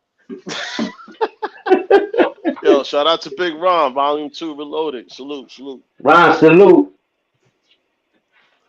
Yo, that's What funny, up? man. That's funny. That's a fact, son. That's crazy. Yeah, that's a story that we told forever, son. You know what I'm saying? Every time we got together and shit like that, that was one of the funny, hilarious stories. Like, yo, remember you did that? And I was like, oh my God, that shit was so embarrassing. Yeah, because like I don't know. I guess back then parents didn't even really pay attention to detail. They just saw it. Oh, I was gonna watch this. Like meanwhile, we pay attention to detail. You know what I'm saying? Facts. It's like it's like I told you the story. I don't know if I said it before, but it was the one where I told you my mother had this shirt. Like she thought it was dancing turtles. Yeah, yep, you told me Remember that. shit? Yeah, you told me that. Yeah, remember I told the story? Oh shit, man, that shit was embarrassing. Didn't you tell her that didn't you say that she didn't look good in that shirt or something like that? Yeah, so I told her. Yeah. Yeah, facts, I remember that. Yeah. I don't know if I told it on here though. I just told you. I told everybody. Nah, I don't know that. I don't really want to really say. You know what I'm saying? Unless you said so, I'm not gonna put you on blast like I that. got you. You don't want to like blow my spot. I got you. I respect you. Right. Nah. I remember my brother was in the military. I'll tell these guys in case I probably forgot to say it. But my brother used to be in the military. He used to buy these shirts, and there was a shirt with all these turtles in different positions. It looked like they were dancing, but they were all sexual positions. You know what I'm saying? Doggy style, all that other shit, reverse cowboy. So my mother found it. She goes, oh, look at this shirt. Dancing with the dancing turtles. It's cool. I'm going to wear it to go outside. And I was like, nah, you can't wear that. And she was like, why? And she was trying to say, look, it's cute. So I know most women in real life, I don't care, 90% of the time, you tell them you look fat in something, they'll take it off. So I had to go there. Nah, ma, you can't wear that shirt. You look fat in it. And she just took it off. So when she took it off, I told my brother, bro, what the fuck you doing leaving this shit around the house, bro? She almost went outside with this shit, man. Yo, that shit was embarrassing. I mean, but she didn't go outside with it, thank God. Yeah, imagine you would have had noticed and you would have been like mad far away and then noticed her, like. You know what I'm saying? Yeah, that's crazy. I mean, I laugh at it now. It's just funny. I tell it to everybody, but it's like, yo, son, when she came up to me because she was a little short, chubby lady, and I was like, nah, you can't go outside with that, man. It's like, nah, I didn't want to tell her what it was. I don't want to blow it up. You know, I can't be like, yo, it's a turtle's fucking, man. You know, that's how I look like saying that shit. But but I was like, nah, you look fat in it. You don't look good. And she took it off. Yo, I seen a video yesterday on Instagram. It was they were Spanish for sure. The son was like a bigger dude, like not bigger like heavy wise, but he was like, you know, like maybe like 5'9", 5'10", something like that. And he was like a little brolic, and the mom was kind of chiquita, frail. And he was yelling at her, man. He was running up on her like, "You me respeta!" Like, cállate la boca. Like, he was wild. Yo, I'm everything I love, son. I don't care whose mom it is. If I would have saw that in real life, yeah, well, we're scrapping. So you're not about to let. I don't care if she's your mom, bro. The way he was yelling at her in the face, like he was like, "Cállate la boca," like wilding her up, and she was like, every time you yell, she was kind of like flinching, like, and she's like, she was talking shit too. She was like, "¿Para qué tú quieres que yo me calle? Yo no me voy a callar nada. Tú me respetas a mí." And he was like, "Puñeta," like he was bugging. So I was like. Oh my God! If I would have been there, I would have walked her up. I would have walked him up, son. Like, would have been scrapping, son. 'Cause I was like, nah, son. I felt so bad for that lady. I'm like, damn. And then there was a woman there. I don't know who the But you woman know was. who you blame for that, Henny? You gotta blame the fucking government. Because every time we go to discipline our kids, you're not supposed to hit them like that. Mind your fucking business, bitch. Yo, but he was a grown man, though. Like, he must have been like 30 years old, 35. He wasn't no kid. He was a grown ass man, son. That's like you. That's like you or Herb right now. Barking at your moms, bro. Like, son, like, you know what I'm saying? I might intervene and be like, yo, my nigga, like, chill, that's mom dukes and shit like that. You know what I'm saying? But, son, I just can't like, that grown ass man was barking at that lady, and she was way smaller than him. You know, I was like, pero what's wrong with this That's nigga, because son? she don't have no. That's because that lady has no other kids or no siblings. Because if that Well, she had a brother or another son or son, believe that he wouldn't have been doing that shit. Well, there was a chick there. I don't know if the chick was his sister or his wife, but the chick was like, she was not getting involved. You could just tell. I'm gonna see if I find it. I'm gonna see if I send that to you niggas. So I was like, yo, that's it. She didn't want to get washed up. Yeah, that shit was sad. But I'm like, but I would understand. I understand what you're saying with the government and kids and shit like that. Like, I get that. But this man, he was like, he knows better, son. He was a full grown ass man, son. Just telling her, I don't know what she did to him. I don't know, maybe when he was younger, she put him through hell or whatever. But come on, son, you're a grown man now, son. Like, if you don't like what she's doing or she's getting your business, bro, just pack it up and leave. You know what I'm saying? Don't like he was and somebody whoever I don't know who was recording. Somebody was recording because it wasn't the girl that was staying out of it. Somebody was recording it, and nobody was saying nothing. It was the mom and the other lady, but it wasn't. And the dude, son, the dude looked like he was about to fucking hit her, son. I'm like, pero what's wrong with this nigga, son? Oh, that shit was crazy, son. I ain't like That's because nobody's put hands on him before in his life. If somebody catch him doing that and whip his ass in front of his moms, he's not gonna stop. Yeah, that shit was crazy, son. I was like, oh my God. Like I said, like me as a kid, I've been through some stuff with my mom. You know what I'm saying?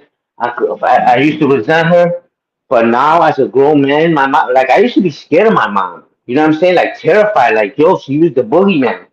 But now my mom hugs me, and she's so frail. Like I'm like I can't. You know what I'm saying? I forgave her for everything, and I just, you know what I'm saying? I can't do what that man was doing. So there's no way I couldn't even live with myself if I barked at her like that, son. You got to That's be a just what. different breed.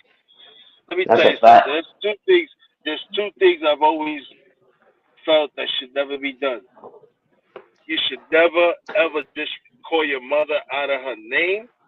But the one thing you should never ever fucking do, it shouldn't even be a thought, is ever disrespect your grandmother.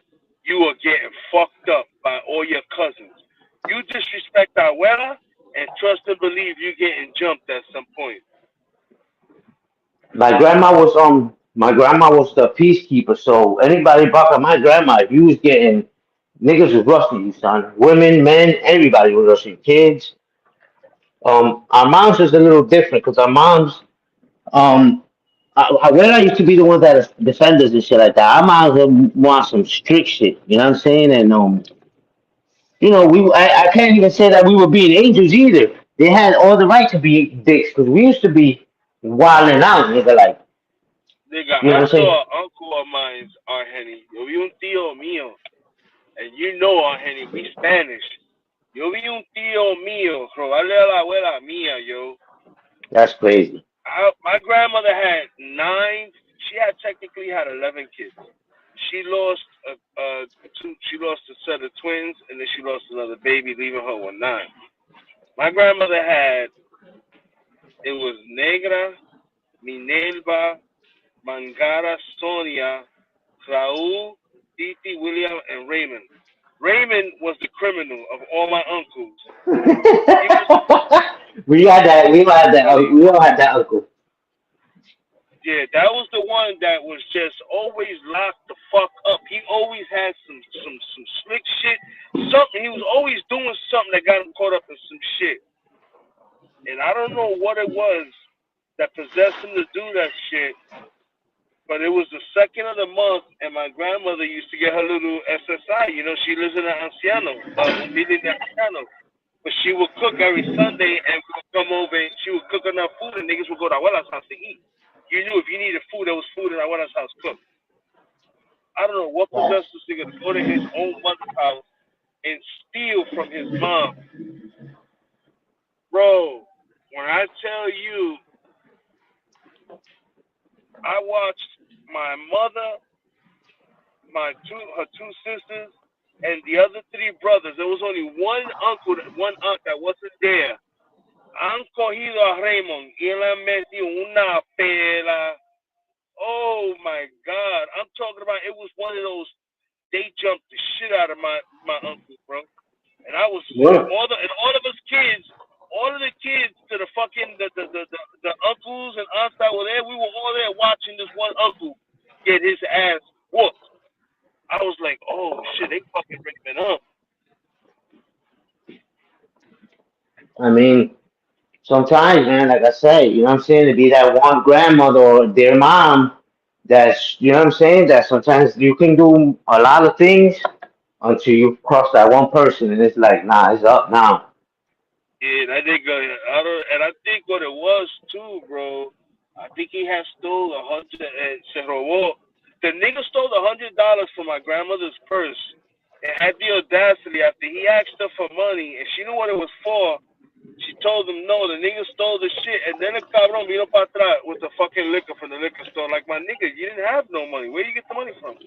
Ah, chill. I met you in pela. I'm talking about, yo. To this day, I could never forget that shit, bro. The way they beat this nigga down, bro. Yo, have you guys ever had like that one, you know what I'm saying, rest in peace to the people that passed away and stuff, but you guys ever had that one family member that passed away and the kids be fighting over the property and the house and all this crap? That's what happened with my grandmother. That's crazy, bro. That's gonna be sad as hell, man. You know what's funny though? Not to cut y'all off, but me and my brother, the only people that my mother's father and mom, my grandparents, I never met them on her side. I never met my father's grandmother. I only met my grandfather. So to say anything about grandparents, like the females, grandmothers, I have no stories for that because I never met them in my life. I just wanted to put that out there. So to hear these stories from you guys, it's like, oh wow, grandma this, grandma that. Nah, I never had a grandma. Let me tell you something. They passed away. They passed away a long time ago. But gotta have it. Speak your mind. Yo, bro, let me tell you something. I'm sad for you. And he's gonna back me up. He's gonna back me up. Let me tell you something, Abuela. That food on Sundays, bro. You being a Puerto Rican too, let me tell you something. You missed out on an important part. I think as anybody of Spanish descent, when you're coming up, that Sunday dinner at Abuela's house is a motherfucking mandatory. What you think, Arhenny? That's a fact. That's a fact. And the love is crazy, son. Like, you know what I'm saying? I don't mean to, like, I'm not trying to make you feel any kind of way. Nah, I'm you know just keeping it real. Go ahead. I'm just telling you guys. I never had that interaction. Do I feel a certain way about it? No, absolutely not. It is what it is. Like, abuela, like, Tapa, my mom's mom used to come into the room. I'd be like, nah, don't give them money. Like, don't be. She tell us to, no le estés cogiendo chavo. She walk by and slip us a 20, like, toma, no le digas nada a tu madre. When you go out, just, buy a dollar, get something here, get something there. As well as, I used to go with to my mom. My mom used to drink back in the day. So my mom would go to sleep, not early, but when she would go to sleep, she would go to sleep. So I would take cigarettes from her and go in the bathroom and smoke them. I would think everybody be asleep.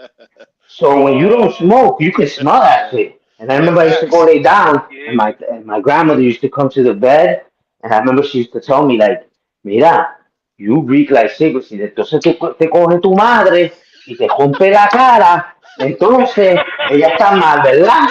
Dead ass, son, dead ass, like, you know what I'm saying? She was like, Did she hit you not though? my, Abuela would get one or two smacks in, but it was like the fake smacks, just to like to say, yo le di por falta de respeto.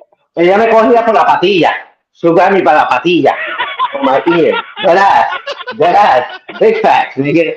But that shit ain't crazy, nigga, you know what I'm saying? My mom used to grab the belt and hit me with the buckle, nigga, you know what I'm saying? So a patilla wasn't nothing. What Nigga, up? I just realized something on Henny. This nigga What up? never got hit with a fucking flying chancla, bro. Nah, my mother used to do all that shit. He's like, yeah, with a chocolate. Whatever grandma couldn't do, she did that shit. Oh, so you ran from the frisbee flip flop, right? I'm still trying to figure out. Yo, I be practicing in the house with my chanclas, trying to. Dude, I remember me being a skinny ass kid dipping under the bed, and she would go with a broom poking, trying to pull me the fuck up out of there, bro. Yeah, that's exactly. She'd be like, oh yeah, espérate un momento, go grab the broomstick and start poking under there, like she's playing pool. I'm over there putting Tonka trucks and all these toys and shit under the bed in the way, trying to fucking dodge those hits. Facts, bro. That's a fact. My mother one time got so fucking mad about going under the bed shit. Bro, she lifted the whole fucking bed. I was like, wait, that's not the way it's supposed to work. Yo, that's crazy. She was cheating. That's a cheat code. She cheated. She lifted the whole mattress. Yo, whole mattress is insane. Like, hey, yo.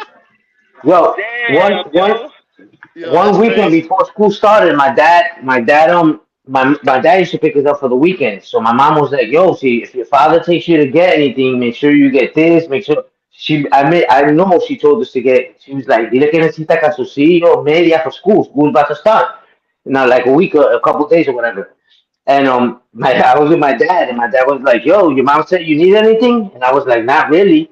I forgot." And he was like, "Yo, let's go to the pet store." So we went to the pet store. He bought me a snake, nigga, like a garden snake, the cage, the little howler, and everything, right?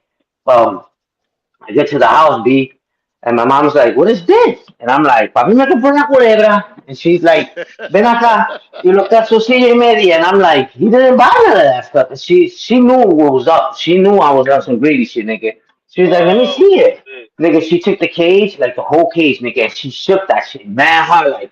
And then she took it, nigga, and went to the bathroom, nigga, and flushed my snake down the toilet. So I was devastated, son.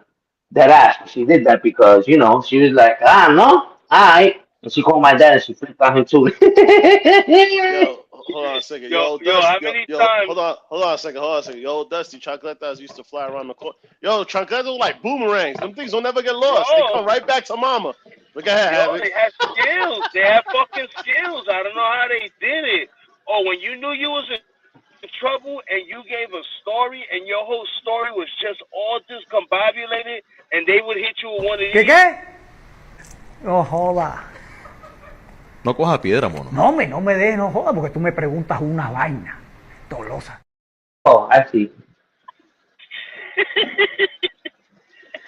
But like, yeah, and yo estaba en el parque y él me empujó, pero yo cogí, yo no lo toqué, eso no fui yo. ¿Qué? Vete para el cuarto ahora mismito.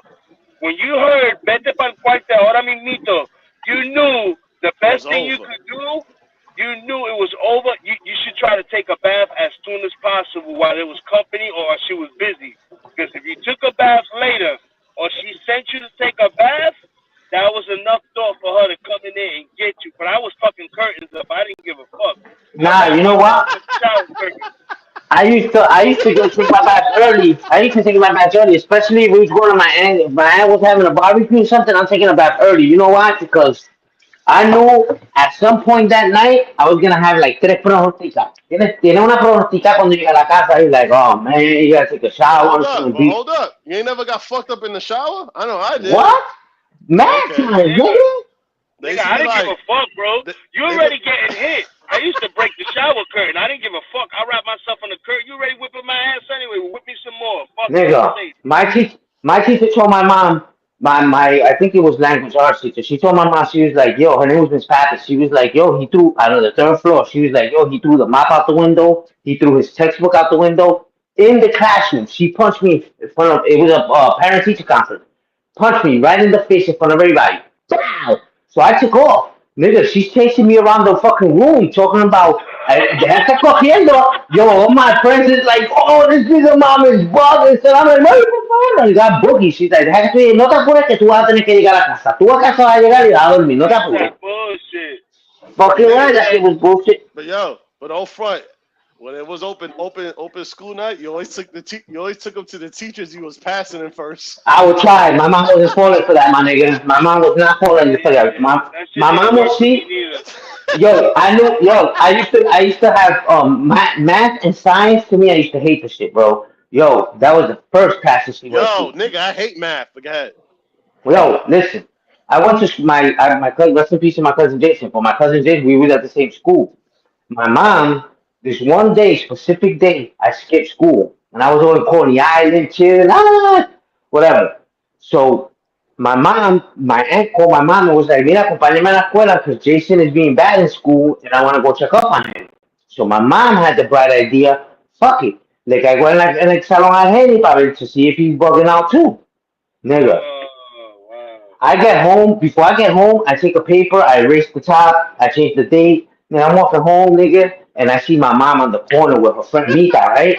So I don't think nothing of it. My bad, I have to cut you off, but I used to do the same shit. Fact.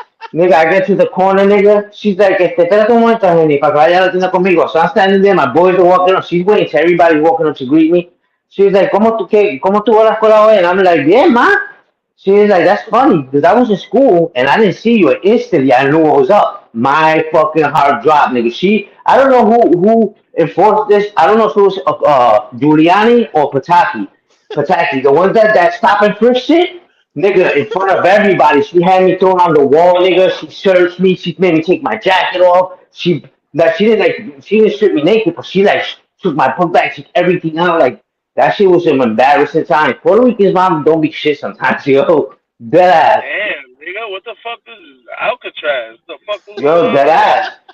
I was doing some bad shit though, nigga. I was wilding out, spray painting shit. Like my whole way, what, nigga? Nigga, I took a black, like a dummy, nigga. I took a black spray can. I opened the window. We lived on the second floor, and I leaned out the window and I tagged under the window sill outside. So from the window you can't see it. But nigga, I never thought when she would walk up coming from the store and she look up to the window, you could see my tag right there, nigga. Oh my god, I got my ass. Fuck it. She killed me. She killed me that day twice. Yo, you wrote that shit upside down, or you wrote it the way everybody could read it? Nah, I wrote that shit upside down like a dummy, son. I was what, 9 years old, 8 years old? Oh, Lord. A mí me dieron, muchacho, hasta dentro del pelo. Damn, that nigga on Henny could have stood down for like 2 weeks. Wow, nigga, you don't even understand. Nigga, I lit a firecracker in my, like, it wasn't an M80, but it was like a cherry bomb, like, boom, in my house, nigga, inside of a toy box. Nigga, I got my ass beat for that with my brothers. Played guitar. She beat the fucking shit out of me with that guitar, nigga. Another time, it was Thanksgiving time. You know why she hit you, right? You know why she hit you on Henny, right? Because that it was fun. Scared the shit out of her. That shit scared the bejesus out of her. She was so mad because I'd have been laughing. I'd stick that ass for her. Yo, another time, my dad had bought me a skateboard, right? She had a big 50-gallon fish tank with crawfish in there. She had a couple fish in there, but she had crawfish in there. And it was on the bottom shelf of this metal thing she had. And it was Thanksgiving time, so we had family coming over. And she's like, yo, put the skateboard away. But my cousins were coming over, and I'm trying to flex. You know what I'm saying? I was young. I was like 8 years old, 7, 8, 9 years old, one of those ages. I was young. I was under 10. Nigga, and I get on the skateboard, and that shit slipped from under my feet and went right into the fish tank, bro. Busted that shit. Oh my god, she beat the fuck out of me with the skateboard. Moment, he knew that he had fucked up. Why, nigga? I ask my mom that shit all the time. Mata, ¿por qué no copy la pecera? She gives me the only dirty look. She was like, ay, Dios mío, that was terrible, nigga. All that water, I'm cooking in the kitchen. She was like, es que yo te di, pero te di duro. Facts. Facts. Yeah. Yo, you know what's crazy? When my kids were growing up, like I spanked them, like they keep touching something they're not supposed to touch. I would like when I would go to them, they try to take off, and I'll smack them in the ass like pow with my hand. But I never raised the belt. I never grabbed the stick. I never grabbed the shoe. I never hit them with anything, nigga. Years, my son Isaiah, he's 15 now. Maybe like when he was like 10 years old, joking around. I grabbed, not joking around. I was mad at him, and I grabbed the belt because he had said something to me. Like he talked back to me, and I grabbed the belt just to scare him. Yo, and that nigga didn't flinch. And my sister was telling me, she's like, "Yo, that's crazy, nigga. If mommy would have went to grab the belt, it was you was already niggas was already. You know what I'm saying? And my son didn't even flinch, like you know what I'm saying. And she was like, "Yo, that's crazy. That's how you could tell you ain't never hit your kids, nigga." That's like un-Puerto Rican of a nigga, for real.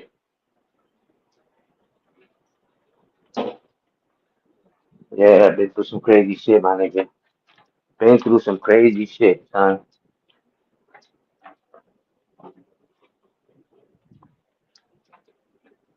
I miss them days. I ain't even gonna front. You're funny. Old Dusty said, my mom used to smack me with the leather chancletas, not these soft flip flops we got nowadays. You probably got hit with the fucking, remember the Puerto Rico chancletas? Does it say Puerto Rico on it? The flip flop joints? Yeah, nigga, but You probably got hit with yo, that shit. yo, Dusty, I ain't even gonna front though. Puerto Ricans had it easy though, cause my Mexican side of the family, anybody that's Mexican that's listening, the Mexicans wear these chancletas called huaraches, nigga. They're made out of thick leather, nigga. Oh my God, son. Them shit, I'm glad my mom didn't have some of them shits. Like, them Yeah, shits hurt niggas. These sandals called warachis. You know what I'm saying? Guarachi. They're like, no, they're warachi. Kind of like Karachi, but warachis, they call them. Nigga, them shits is like, those are like, bruh, those are like real leather, thick jump off, nigga, pause. Nigga, I would hate to Like, be Mexican, bro. I know Mexican. Y'all niggas put on the fucking Mexican lucha libre mask, and they just fuck you up. yo, you know what I did to I took my sister set me up. My sister set me up. My sister was like, "Yo, did you throw abuelito some jumping jacks? Remember the jumping jacks? Yeah. What? Well, you know how you can unravel them and like singly throw them out, or you can like the whole pack. You know what I'm saying? Yeah. I let the whole pack out the window, nigga, and I threw it at my grandfather, nigga, my father's father. Bruh, yo, that shit fucked up his soul, nigga. He was bleeding and all that. Yo, And you my dad wildin', beat bro. the fucking brakes out of him. That nigga put on the What? Ray. That nigga put on the Rey Mysterio mask and fuck you up. What, nigga? That shit was crazy. My grandmother, rest in peace, my father's mom, half was just saying that the grandma's one that you don't disrespect. But check this out. My grandma, she used to talk mad shit about my mom when I would go over there. And I would tell my mom, and my mom would tell me, La próxima vez dice que se vaya pa'l carajo. But I didn't know that she was joking. Like, I can't talk to her like that. So I used to go over there, and my grandma, I used to talk mad back to my father's mom. She was mad. She was like pure Mexican. And she used to pay my sister, like I used to talk back to her. She used to pay my sister, like, yo, te doy 10 pesos if you fuck him up, like smack him around and shit like that. My sister used to do it, but she split it with me. I would let her. Well, one day, my grandma got put onto it. And she said something to me. I talked back and she took the broomstick and she hit me. My grandmother was like 4'10", like she was a short ass Mexican lady. Um, she took the broomstick, nigga, and she hit me with that shit. Bow! And I was her size, nigga. I took that shit and I hit her back, nigga. Oh Yo, my God. My dad, those little women are built different, man. They don't scared of nobody. Yeah. Facts. fact. That's a fact, nigga. She fucked me up, though. I need my dad fucked me up for that shit. My dad fucked me up severely, nigga. And I was devastated. Like, nigga, she started it. He said, I don't give a fuck, nigga. Yeah, that's just crazy. My mom's mom, I couldn't do that though. My mom's mom was mad. She was one of them ladies, like you know what I'm saying. Like she was always trying to defend us and shit like that. So, and now I regret what I did to my grandma. I do regret it and shit like that. That shit was crazy.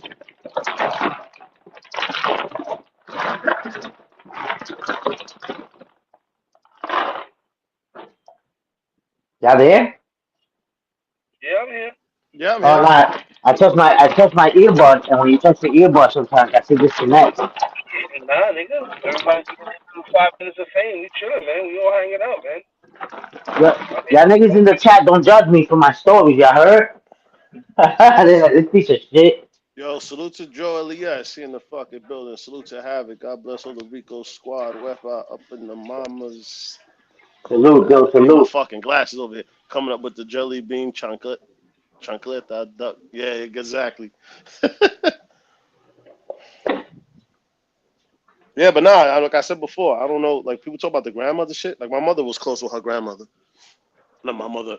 My fucking wife's close to her grandmother. She passed away years ago. But they were like, "Yeah, grandma ain't playing around." I'm like, "Well, I don't know what the fuck.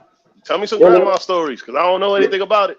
Let me ask you, Herb, since you didn't meet her, I don't know, you know what I'm saying? I'm just asking you, like, respectfully. Nah, go ahead. Do you ever is it like since you never met her, it doesn't like not that it doesn't matter, but you know, like, or do you wish like, damn, I wish I would have been, I would have been able to meet her, like, you know what I'm saying? Years ago, maybe like 30 years ago, probably. But now, nah, not really. But yeah, Okay. it came to my mind. Yeah, man, that's and you know what's crazy though, Herb? That's I'm gonna keep this dead real with you. It might sound kind of crazy. I might be having not towards you, towards me. Nah, go ahead, bro. If you say When something, my grandmother, I just tell you respectfully. Go ahead. when my grandmother passed away, that was like both of them. To be honest, for my mom's mom even more because we was closer. That was a pain that I was young. I was maybe like 15, 16. I was 15. That was a pain that I wasn't ready for. I didn't know what that was yet. You know what I'm saying? And I'm not saying you lucked out because that's it's kind of not lucky to not have met your grandmother, but at the same time, that's a pain that you didn't have to really go through. You understand what I'm saying? Yeah, 'Cause no, that's a fact. Like, that's a and just devastating blow. and just to pick up where you went, like when my grandfather died, it was like fuck, man. That mother, he was cool as fuck too. I mean, I think he died at 98, but he always has some cool stories. Like he used to always talk about for some reason he hated the Spaniards because the Spaniards took over Puerto Rico with the slavery shit, and he's like, man. So he used to say some shit in Spanish like, if I see one of them today, I'll shoot him with my 38. And I looked over one day and I told my father, he got a 38. He goes, nah, he's just talking shit.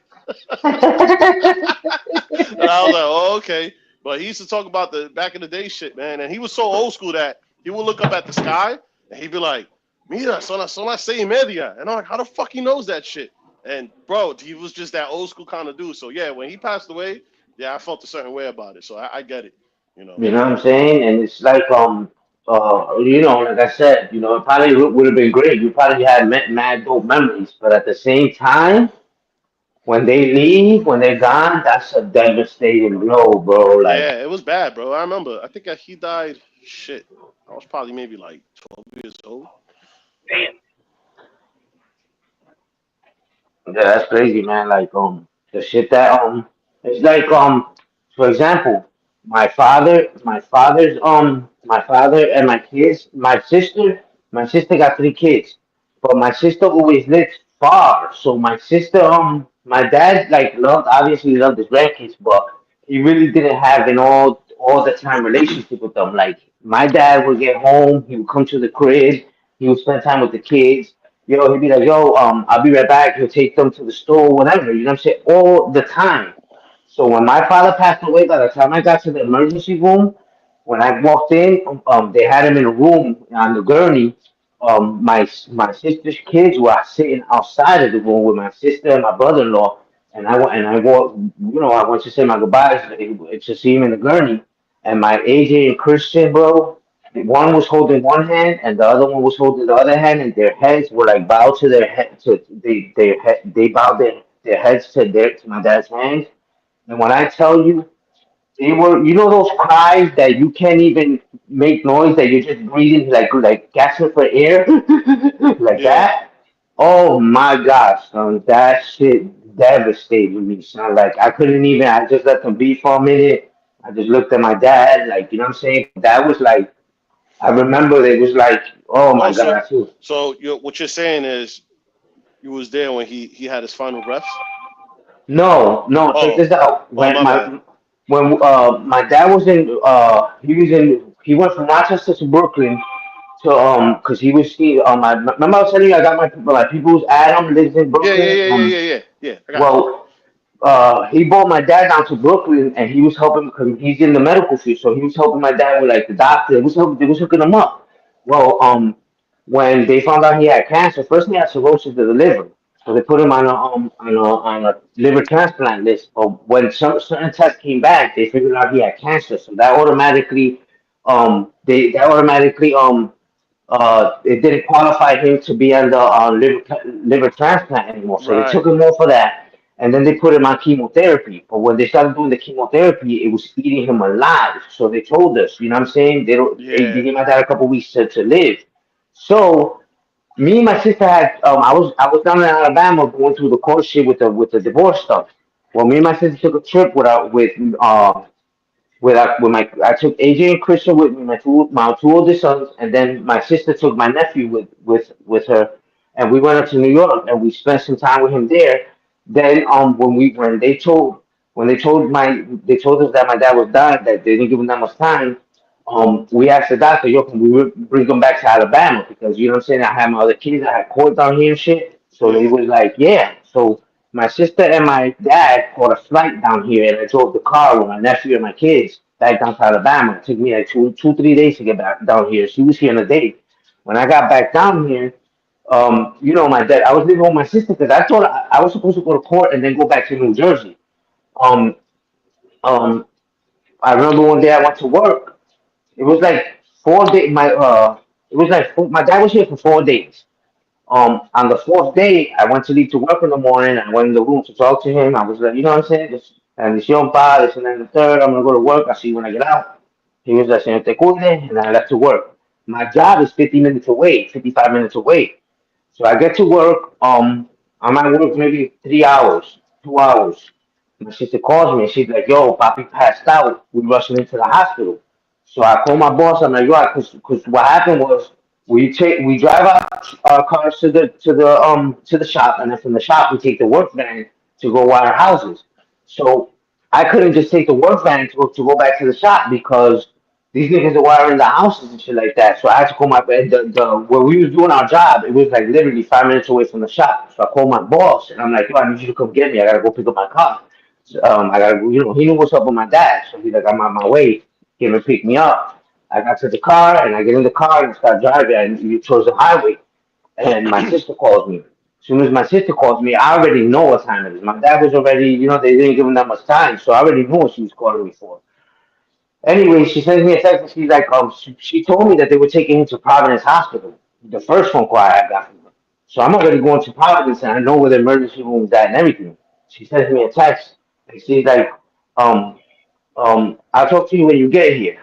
So I was like, I already knew what time it was, nigga. Like I felt that shit in my heart. When I got there, I walked outside and my brother-in-law, he was outside. And he was like, I could just see in his face, he was crying and shit. So I walked right inside and I saw my sister and I see my nephew sitting outside of the room. And I'm like, where's H.N. Christian? And they like, he's in there.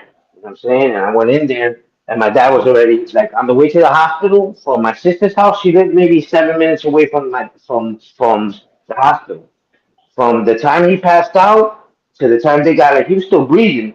To the time they got to the emergency room, um, he had lost his, he had died. But they did tell my sister that they could put him on a machine to keep him alive. But my dad didn't want that. So my sister Right. was like, no, you know what I'm saying? So when I went in there, he was down maybe like for 10 minutes already, and both my sons was holding him, and it was like, you know what I'm saying? They felt that Gotcha. shit. You know what I'm saying? That's the kind of pain. Like when I talked to my oldest son about it, that I could just hear him, and it instantly touches that nerve that he starts say his throat, when he starts talking, it starts. You know what I'm saying? Like he's about to cry and shit like that. And that's the type of pain I was telling you that. You know what I'm saying? That so you make memories that you get to love this person so much, but when they leave, when they're gone, that shit fucks you up like something crazy, my nigga. Yeah, that's true. That's the fact. That's true. I'm yapping away over here. Nah, it's But true. But that's like, you saying like me not having grandparents. I wish I would have met them. I mean, yeah, I mean, in a sense, yeah, but I'm not gonna really like dwell on it. You know what I'm saying? That's like Havoc with him. You know what I'm saying? Like, he was a foster child. Like that's crazy, bro. You know what I'm saying? I had both yeah, parents. A lot of people don't have both parents in their life. So that's like another fuck, man. I can't fathom that shit. But it's good to hear, these stories from different people just to be like, okay, I understand how it goes. You know what I mean? you know what's crazy? That I had my mom and my dad till I was young, and then when they got divorced, it was tough going to my dad's house on Friday, which I'm not gonna lie, on like Friday during the day when I was in school, um, I was happy, happy. Yes, when I get off of school today, I'm gonna go with my dad, this and that and the third. But then Sunday at a certain time, 5, 6 o'clock, every Sunday, my dad would take us at 5 or 6 o'clock to Charles Pizzeria right there for dad. And I already knew when we went there, right afterwards, we was leaving there and going to the house and shit like that. And that shit used to, you know what I'm saying? That shit used to suck too, you know what I'm saying? Like, cause it's kind of like you love them both. You really don't got no beef like that. The beef is between the parents, and you know what I'm saying? Like, you know what Yeah, I'm you saying? just Like, you just remember like the nostalgic times or whatever the case. I get it. I get it. I totally so, understand. Like that shit don't leave you, bro. People don't understand that. There's just certain shit you see in life. You just can't be like, fuck it. It's like losing $100. You be mad you lost $100 today, but 5 years from now, you're gonna forget about the $100. But losing somebody that was close to you is like, fuck, dude. Damn. I you remember I know used to what's walk down crazy? this street or whatever the case, and I remember, my father used to come here. Like it just comes back to you. There's no That's a erase. There's fact. no way of erasing that. You know what I mean? So I understand what you're saying, and just like Havoc, I understand what he's saying. But go ahead. And no, but you know what's crazy? Like you were saying, well, like we met Havoc, and we just know what we met. You know what I'm saying? But we really don't know the kind of pain, the kind of pain he must have. You know what I'm saying? Like he said. You know what I'm saying? He always. You know what I'm saying? When we talked about this a couple weeks ago, like that has to be. That has to be. I can't imagine my mom taking me somewhere, or you know what I'm saying, her handing us over to somebody, and then watching her walk away like Yeah, that's that. crazy. Yep. Yeah, like you know what I'm saying. Salute to Havoc and shit. You know what I'm saying? But it's crazy, man. And there's people. It's crazy that so many people go through that shit. You know what I'm Yep. saying? So many people go through some crazy shit like that Yep. that we don't even see. And a lot of these kids that let's be honest, a lot of these young kids that be out there wilding out, a lot of them go through similar situations. You know what I'm saying? That fucks Yep. them up mentally, and they be out there like, I don't give a fuck. My mom didn't care, my dad didn't care. I don't care. You know what I'm saying? Yep. It's crazy. Yeah, nah, it's true. Whole facts. Somebody's alarm. Somebody's breaking into Harry's car. Nah, that's my next door neighbor. He's been fixing his car for the last couple of fucking hours. That's why I keep muting. Because all you hear is beep beep beep beep. That shit is annoying, bro. I hate hearing sounds. Yo, Havoc, you there? You still in your car? Yo, don't tell me he fell asleep, bro. We don't need that in I here. know they. Yeah, he might be This cooking something. motherfucker left his avatar up and just bounced. Yo, Havoc, I got a question. Yo, we'll be right back after these messages. Nah, but I'm just saying we talking real shit. You know what I'm saying? So it's cool. And that's ain't nothing wrong with that. You know what I mean? Nah, some of this pain that we be going through, you know what I'm saying? Some people don't really Express understand, it and and don't understand. Yeah, you know what I'm saying? And that shit is just crazy because I mean, yeah. So yeah, again, we just being real people, speaking about real shit, and you take it for what it's worth. You know what I mean? Oh shit, there goes Havoc. Well, yo, where you at, son? He was calling for you earlier. Nigga, I had to run out real quick to walk the dogs and shit. I came back in the truck. Okay, got you. You over there? What you doing? Lotto tickets? I hear a lot of beeping. Nah, nigga, that's not me. I'm actually sitting in the truck in front of the house. I want to get out the house. Yo, remember I told you that my water heater broke? Yeah. No, Yeah. when? Last Sunday I woke up. I got up at 6 in the morning. I could hear it in my kitchen, right next to my stove. The counter meets my stove, so that little empty space in that corner where there's no drawers or there's no nothing underneath that there's my water heater. Well, the connection, the thing that connects from the from the water heater to the hole, the spigot for the water that comes in, that shit broke. So I called the landlady, they came and fixed it. But the guy, the top, he didn't have to rip the top corner, the top part of the counter off. He wanted to make it comfortable for himself to work, so he ripped it off, and he couldn't put it back together. So he was like, "Yo, I gotta get some stuff. I'll be back later on." He was like, it was Father's Day. He wanted to go to church and be with his family, whatever. So he was like, "Do you mind if I come this evening?" But he fixed the actual problem with the water heater. So I was like, "All right, cool. As long as you can take showers and use water, we cool." Trying to be cool. I said, "Yeah." Well, the motherfucker didn't come back till Wednesday. Oh man. He came back Wednesday. So my stove is not in place. My stove's not in place, and then the counter, everything is on one side of my kitchen. Everything's like piled up. So the guy came Wednesday. He realized that he can't fix the counter, so he kind of just left it and was like, "Yo, I'll be back tomorrow." This was Wednesday. Nigga, it's Sunday, and the shit is still like. Yo, contractors are the fucking worst, my nigga. You know that shit, dude. But you You're know an what's crazy? electrician. You're an electrician. Yeah. You know how that shit go. Some niggas be Factual. dedicated to their job. Some niggas be half-assing that shit.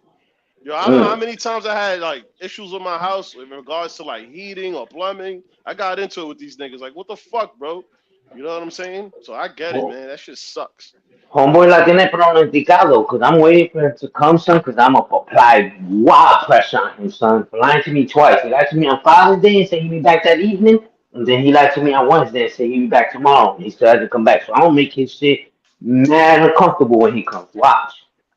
Yeah, man. I mean, obviously your situation's with the landlord, and she called him up. But when you gotta call up a person personally, nigga, I be interviewing like 10 people before I get somebody to be like, okay, you're gonna, like I say, it's electricity.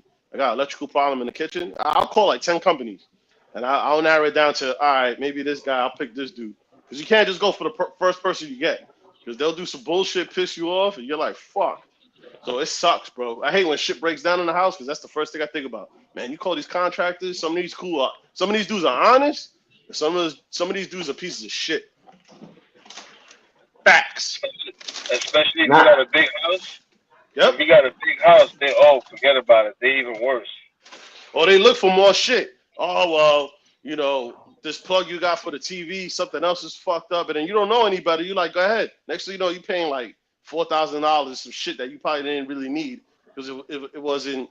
You know what I'm saying? The guy fucking what you call it? He hoodwinked you. You know what I'm saying? Hoodwinked you ass, because you didn't know any better. You want to know some crazy shit? Like when I first moved in here, I got a plug that wasn't working.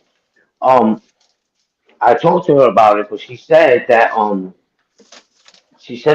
they already got a contractor that they get paid for the shit. So they make me write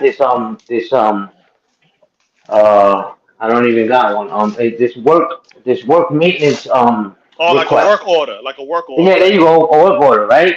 And you Gotcha. turn that in, and then they turn that into the maintenance. The maintenance charges them, though they come and fix it, and then the maintenance charges them. Well, I did it. So when I tell her, I'm like, yo, like the counter, for example, I can fix this shit. Like, I can fix it probably better than the man can. The water heater and all that. But they already got the work order. So if I fix it, they're going to release the funds to them. And I'm like, nah, me crees que no? I don't think so. Unless you're going to cut me the check, I'm not fixing shit. Facts. Fuck out of here. Facts.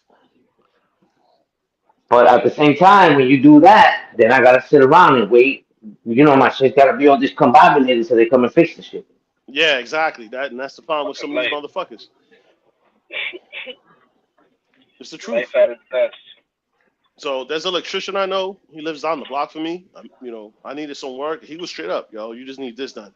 And I told him, I was like, bro, I had like 3 different electricians. They were like, well, you could change this, change that. They try to gouge you for your money. Get the fuck out of here. That's what you call a come up, especially if you don't know nothing about certain things. Yeah. That's a Yeah, fact. 'Cause we done that shit so many times. Like, yo, this is what you like. Just, if you're gonna go, first of all, if you're gonna go to do a side job, I don't know you. Like, right, I might, if it's my Saturday, if it's my Saturday off that I'm supposed to go do something with my kids or something. Like, now I'm stopping that to come do a job for you. I'm not gonna do this shit for 25. I could do it for free. It takes me right, 2 minutes.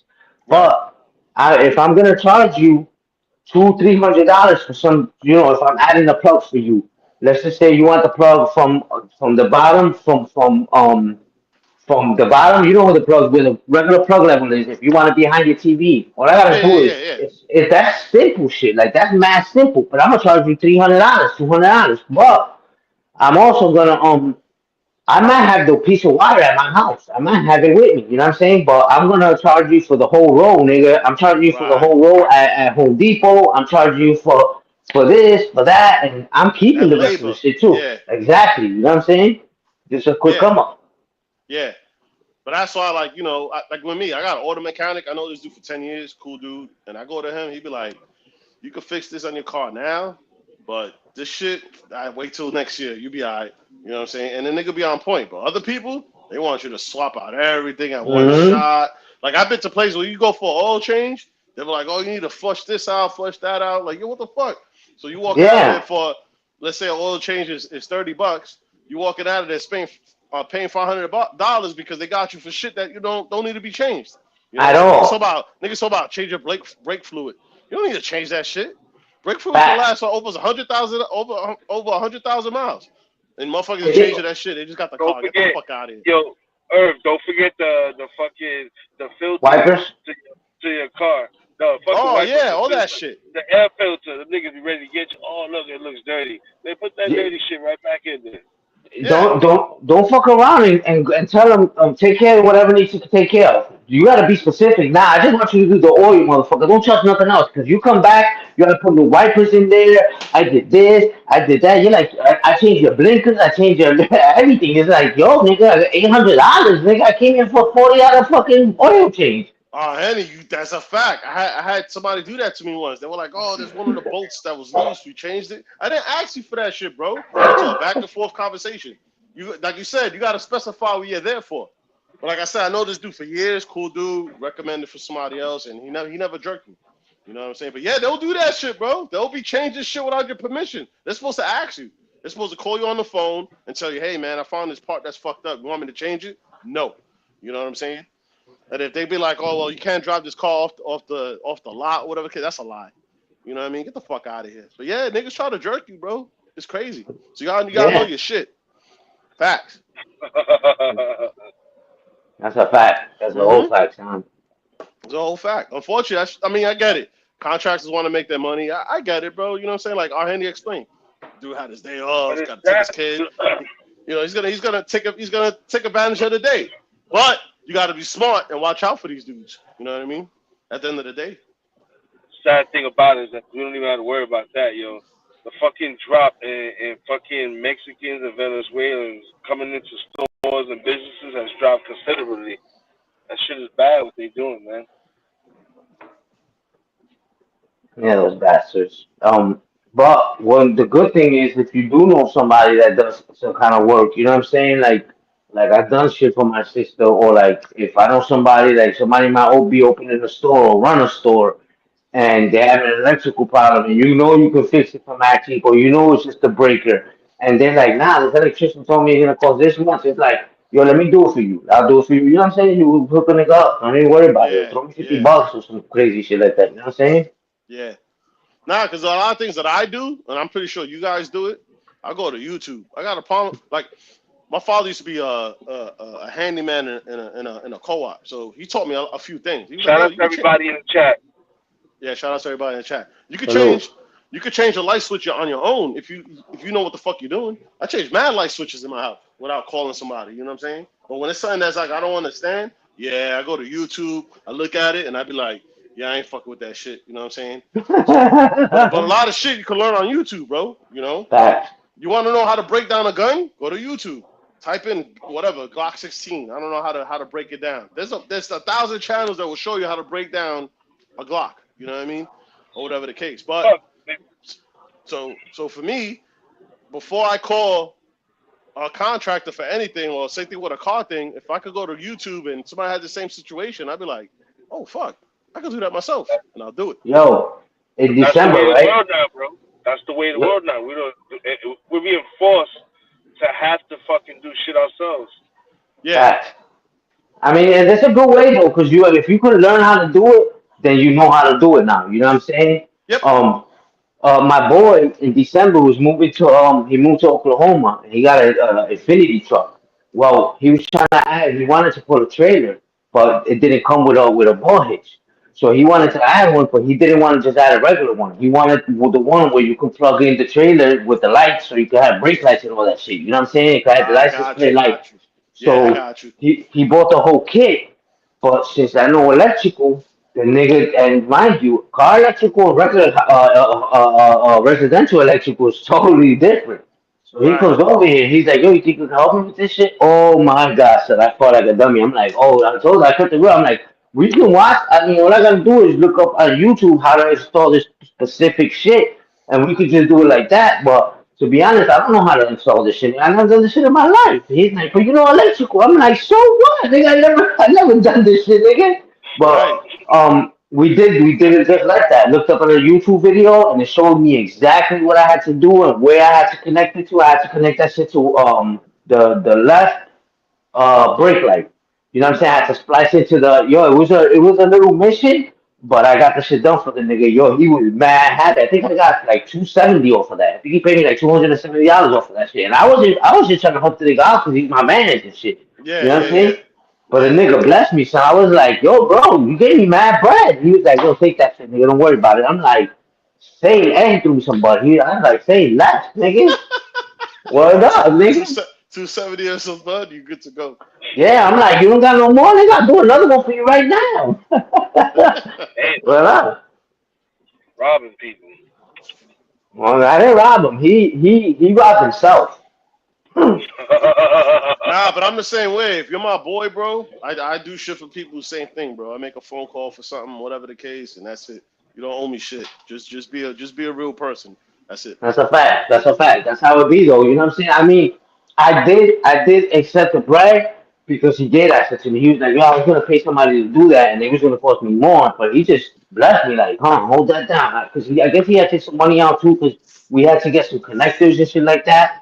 For when we spliced into the shit, and he wanted the official shit, so he took out a bit of bread, and he thought that the things he was gonna need to install it was gonna cost more than what he got it for. So he just threw me whatever he had, like, hold that down, nigga. And I was like, plus, like I said, the nigga got bread. His pops, he inherited mad money from his pops, and you know what I'm saying. I was like, nigga, you don't need that shit. Give me that 270, nigga, and the butt, nigga. But, yo, check this out though. That nigga says the bud more loud. Yeah, give me the bud. Yeah, nigga. Hey, but when I was bedridden in November, I was bedridden for 2 weeks, right? Remember that shit happened to me, and I had to walk on crutches. You caught that Yeah, shit. Yeah. yeah. So I couldn't take my dog out. I couldn't get up to cook anything, and he lives 45, 50 minutes from here. So the nigga was coming here twice a day just to walk my dog. He was coming here twice a day. He would bring me. His wife would send me lunch and dinner, and you know what I'm saying?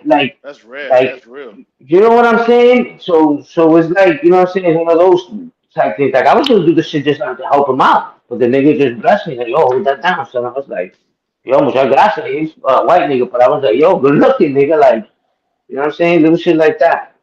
Yeah, nah, it's true. That's like me. I knew a tow truck driver. I still know him, but I know a tow truck driver. Cool with me. Sold my shit for free to my house. My car broke down twice.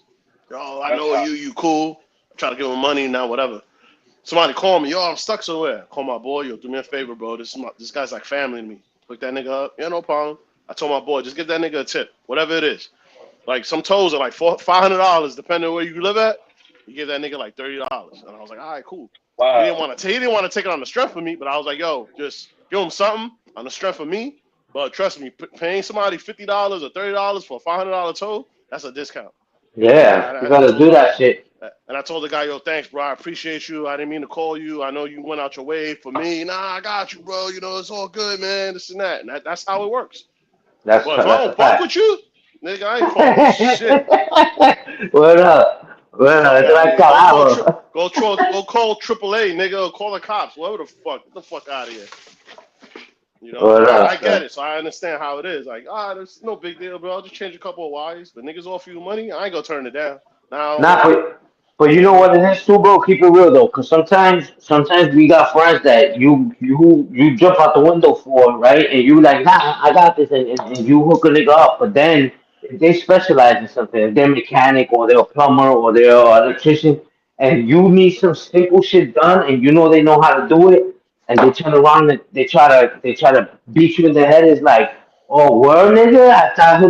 All right. And the next time they try to ask you for something, you gotta beat them in the head too, or I can't help you, my nigga. Like, fuck out of here. No, You no, scratch yeah, my back, yeah. I scratch yours. Yeah, no, that's facts. No, that's facts. I dealt with that too. But that's why you don't take care of them niggas no more. It's like trial and error. That's a fact. That's a fact. Yeah, that's a fact. It is What trial and up? error. You know. What up? That's how it be though. You know what I'm saying? Yep. But yo, check this out, fellas. Listen, I gotta make some moves though. So I'm drop down. I don't know if you guys are gonna be up here. I might come back, but I gotta make some moves and shit like that. You heard? Yeah, go ahead, bro. Go wash your ass. Cause you probably in the kitchen. That niggas is reckless, son. Yo, salute to the chat. Salute to Havoc, Herb. Y'all know the drill. Peace out, y'all. Yo, All peace. right, check you out.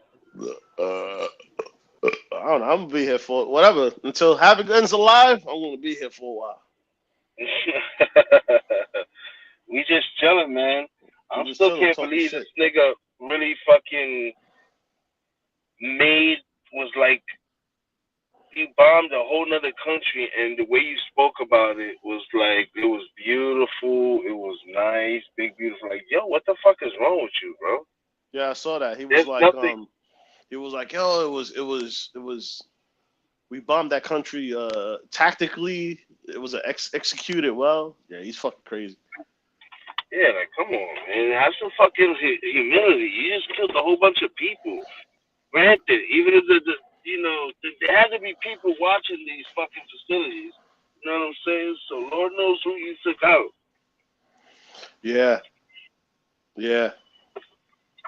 Took out somebody probably innocent that probably had nothing to do with it, working in that fucking facility. Probably took out a security guard or something. Regular Yeah. fucking security guard. Probably just No. sitting there watching shit. Yeah, that's facts. He was probably watching the Smoked Out Society. He got blown the fuck up. Nah, I'm just kidding. Stupid. Nah, it's true though. Yeah, that shit is crazy, bro. But that's how I noticed the pattern with that. Like if you pay attention to, I'm not gonna say Ronald Reagan because we was young, but you pay attention like after Bush, the Clintons. Every time Bush there was like a Republican in office, they were quick to fucking start a war. The Bushes love war, bro. If you look at the Gulf War, that shit was all Bush's shit. Then Obama Obama was in office. He took all them motherfuckers out. You know what I'm saying? These motherfucking Republicans, they love fucking war, nigga. I don't think if I'm not mistaken, like I don't pay attention to politics that much, which I should, but I don't think Joe Biden started any like bombings anywhere. You know what I'm saying? Nah, right? So this thing is not even a year in. He's just fuck it. Let's go bomb this nuclear spot. These Republicans are crazy. I mean, I don't really mean to laugh at this shit, but it's like you think about it, it's a pattern, bro. Because it was George Bush Sr., then it was Jr., it was the Gulf War, all this other shit, the whole fucking. I mean, I think the only thing that Obama did was the whole was it Bin Laden? They want to killing him or whatever the case. But these other dudes, they just love fucking war, bro. Donald Trump is just causing enough damage because he knows when his 4 years is up, he's going to jail, man. He knows he's going to jail. He knows he fucked up, man. You think he's going to jail? Yeah, they're gonna get him, bro. They're gonna get him. He. And on that note, Havoc just dropped down. I'm still holding it down. Truth Lady is back. Welcome back to the show. We're just here talking shit. And yeah, I don't know. We're talking about this whole Trump shit. Some people saying it's World War III. I don't know if it's gonna be World War III. I don't know what makes. I don't know what these presidents do that creates a fucking world war. You know what I'm saying? But I don't know. But we'll wait till Havoc comes back. Other than that, I'm just here talking shit.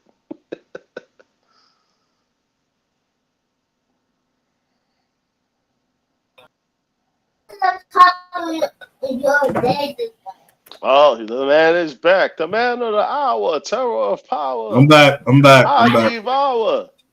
Yeah. But I don't know what creates like World War. What creates world wars? You know what I'm saying? I gotta look back into that shit. I forgot. Like who created World War One? Who created World War Two? I totally forgot. There we go. Nah, I had to come inside. I came inside. I was in the car this time, just chilling. No, I know you was in the car and you came back in the house. I got you. Oh man. Truth lady said, pray to God and remove him. He answers all prayers. I'm dead serious. Shit, we need God to come down and just straight just move him now. Like, yo, get up and get the fuck up out of here. You're doing too much. Yeah, these politicians are crazy, bro.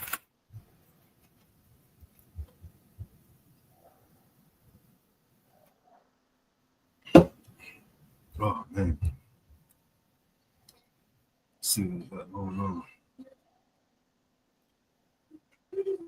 It's crazy because when you look, all you see is the shenanigans that are going on. Yeah.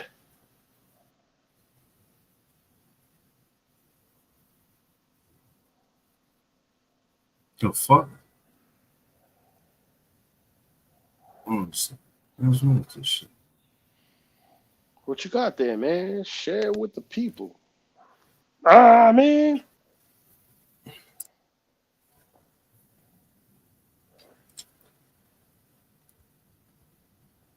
Oh shit, Tisha tells us talking about the tree to verdict.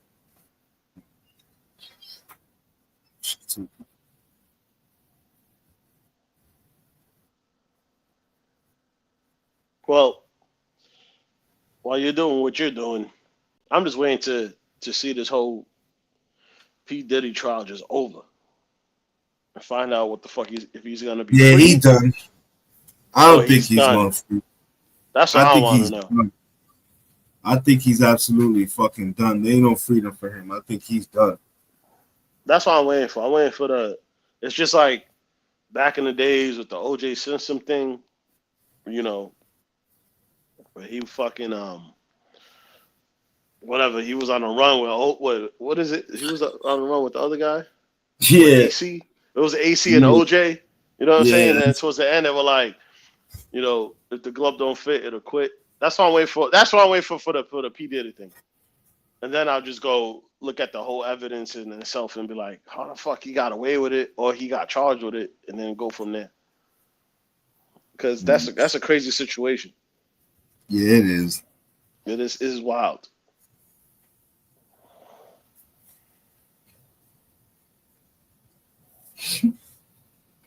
The whole outcome is just fucking buck wild crazy. Yeah, it's just to keep up with it. It's kind of like nerve wracking because you're like, you heard this about Diddy. You know, they found whatever, and I'm exaggerating, but they found 20 million baby lotion bottles or whatever the case, and it's like, fuck. You know, then you hear this, you hear that. Like, I'm just waiting for the whole shit to be over and be like, yo, what he's gonna get sentenced with? Wait, what you said with Iran? Iran is bombing the shit out of Tel Aviv right now as we speak. No, really? Oh shit! I just found a video. I just found a live video. Look. Lifetime oil changes? That's how you win at Checkered Flag Hyundai World, where you always get the win.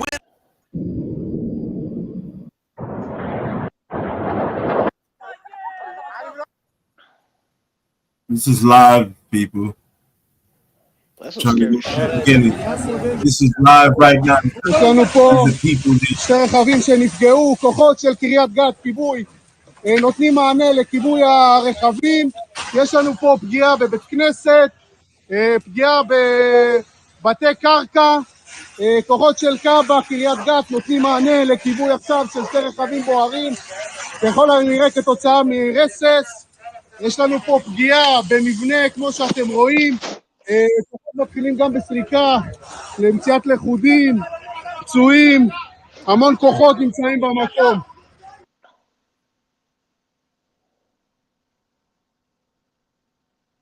Shit, crazy. The Truth Lady dropped a link in the chat. I don't know what that is. If you want to click on that. Old Dusty said Diddy's gonna name drop. Yeah, of course.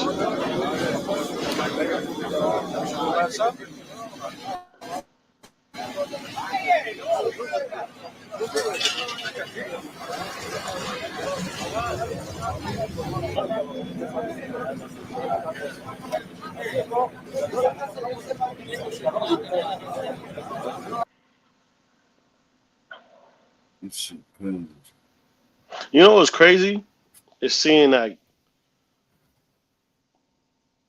these people get fucking bombed and like, not saying that I would like to see that here or anything like that, but it's like nobody ever bombed the U.S. You know what I'm saying? Like that shit is crazy. Imagine we get fucking bombed. The only thing that happened that was kind of fucked up was the 9/11 shit. They trying to shoot the rocket down. Shit is crazy.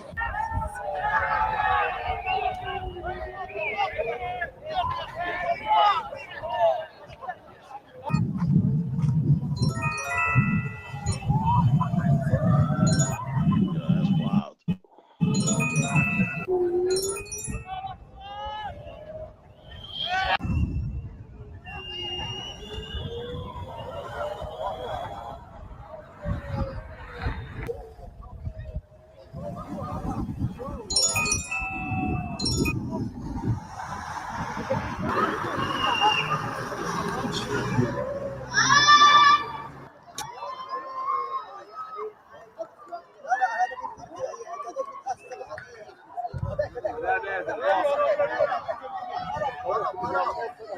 One got by.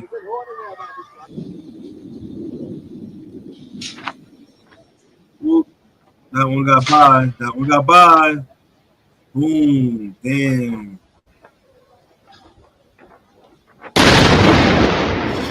Shit. Heard that? Yeah.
You gotta respect the people that are filming this shit. To just be on a balcony, just watching this happen.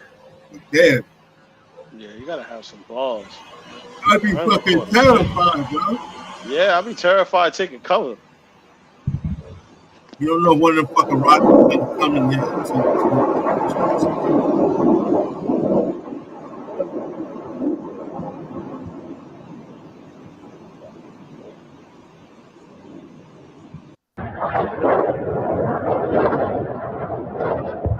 Look at this shit. He like, oh.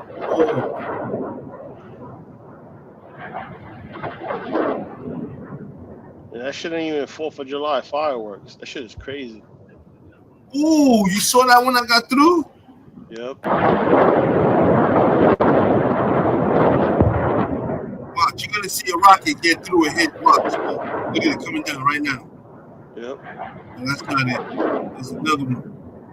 Look, right there. Right there. Come straight Boom. down. Look, right there. No, right there. Look. Boom. Boom.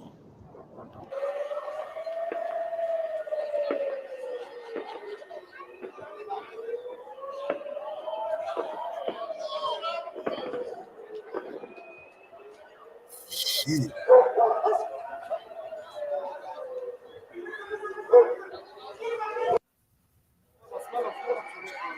Oh, shit.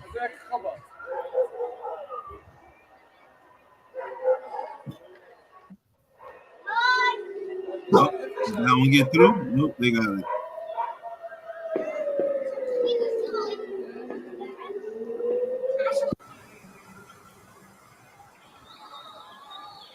They're not fucking around. Iran is letting off, yo.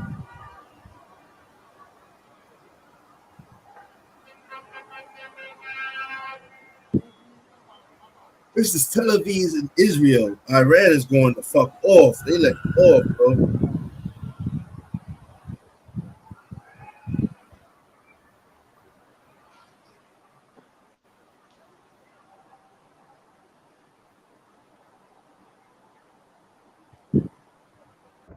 Yeah, Truth Lady said makes it looks like Gaza. Yeah, that's a fact. Shout out to Blackout. What's good, Blackout? Oh my god, look at how close that shit's getting. There's people right there. I'd have been gone, bro. Yeah, that shit is crazy, bro. I would try to fly out the country or something. That's the thing. These people didn't know this was gonna happen. Yo, shout out to Quick Vic. Salute.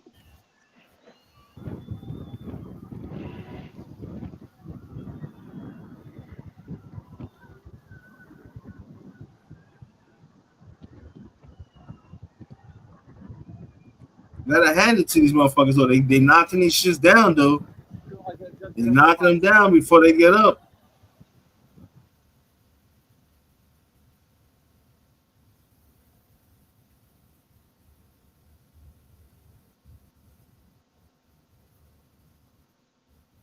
This shit crazy. What's good, Quick Vic? This is Iran's bombing Israel right now.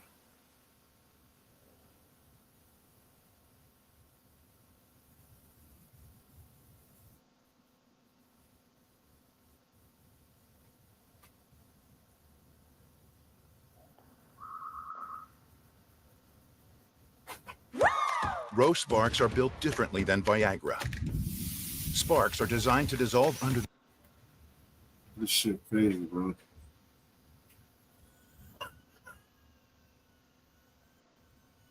Give me 1 second, y'all.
Sorry about that. I was muted. I was saying that there's no way in hell anybody should be getting off or getting any satisfaction from another country bombing another motherfucking country.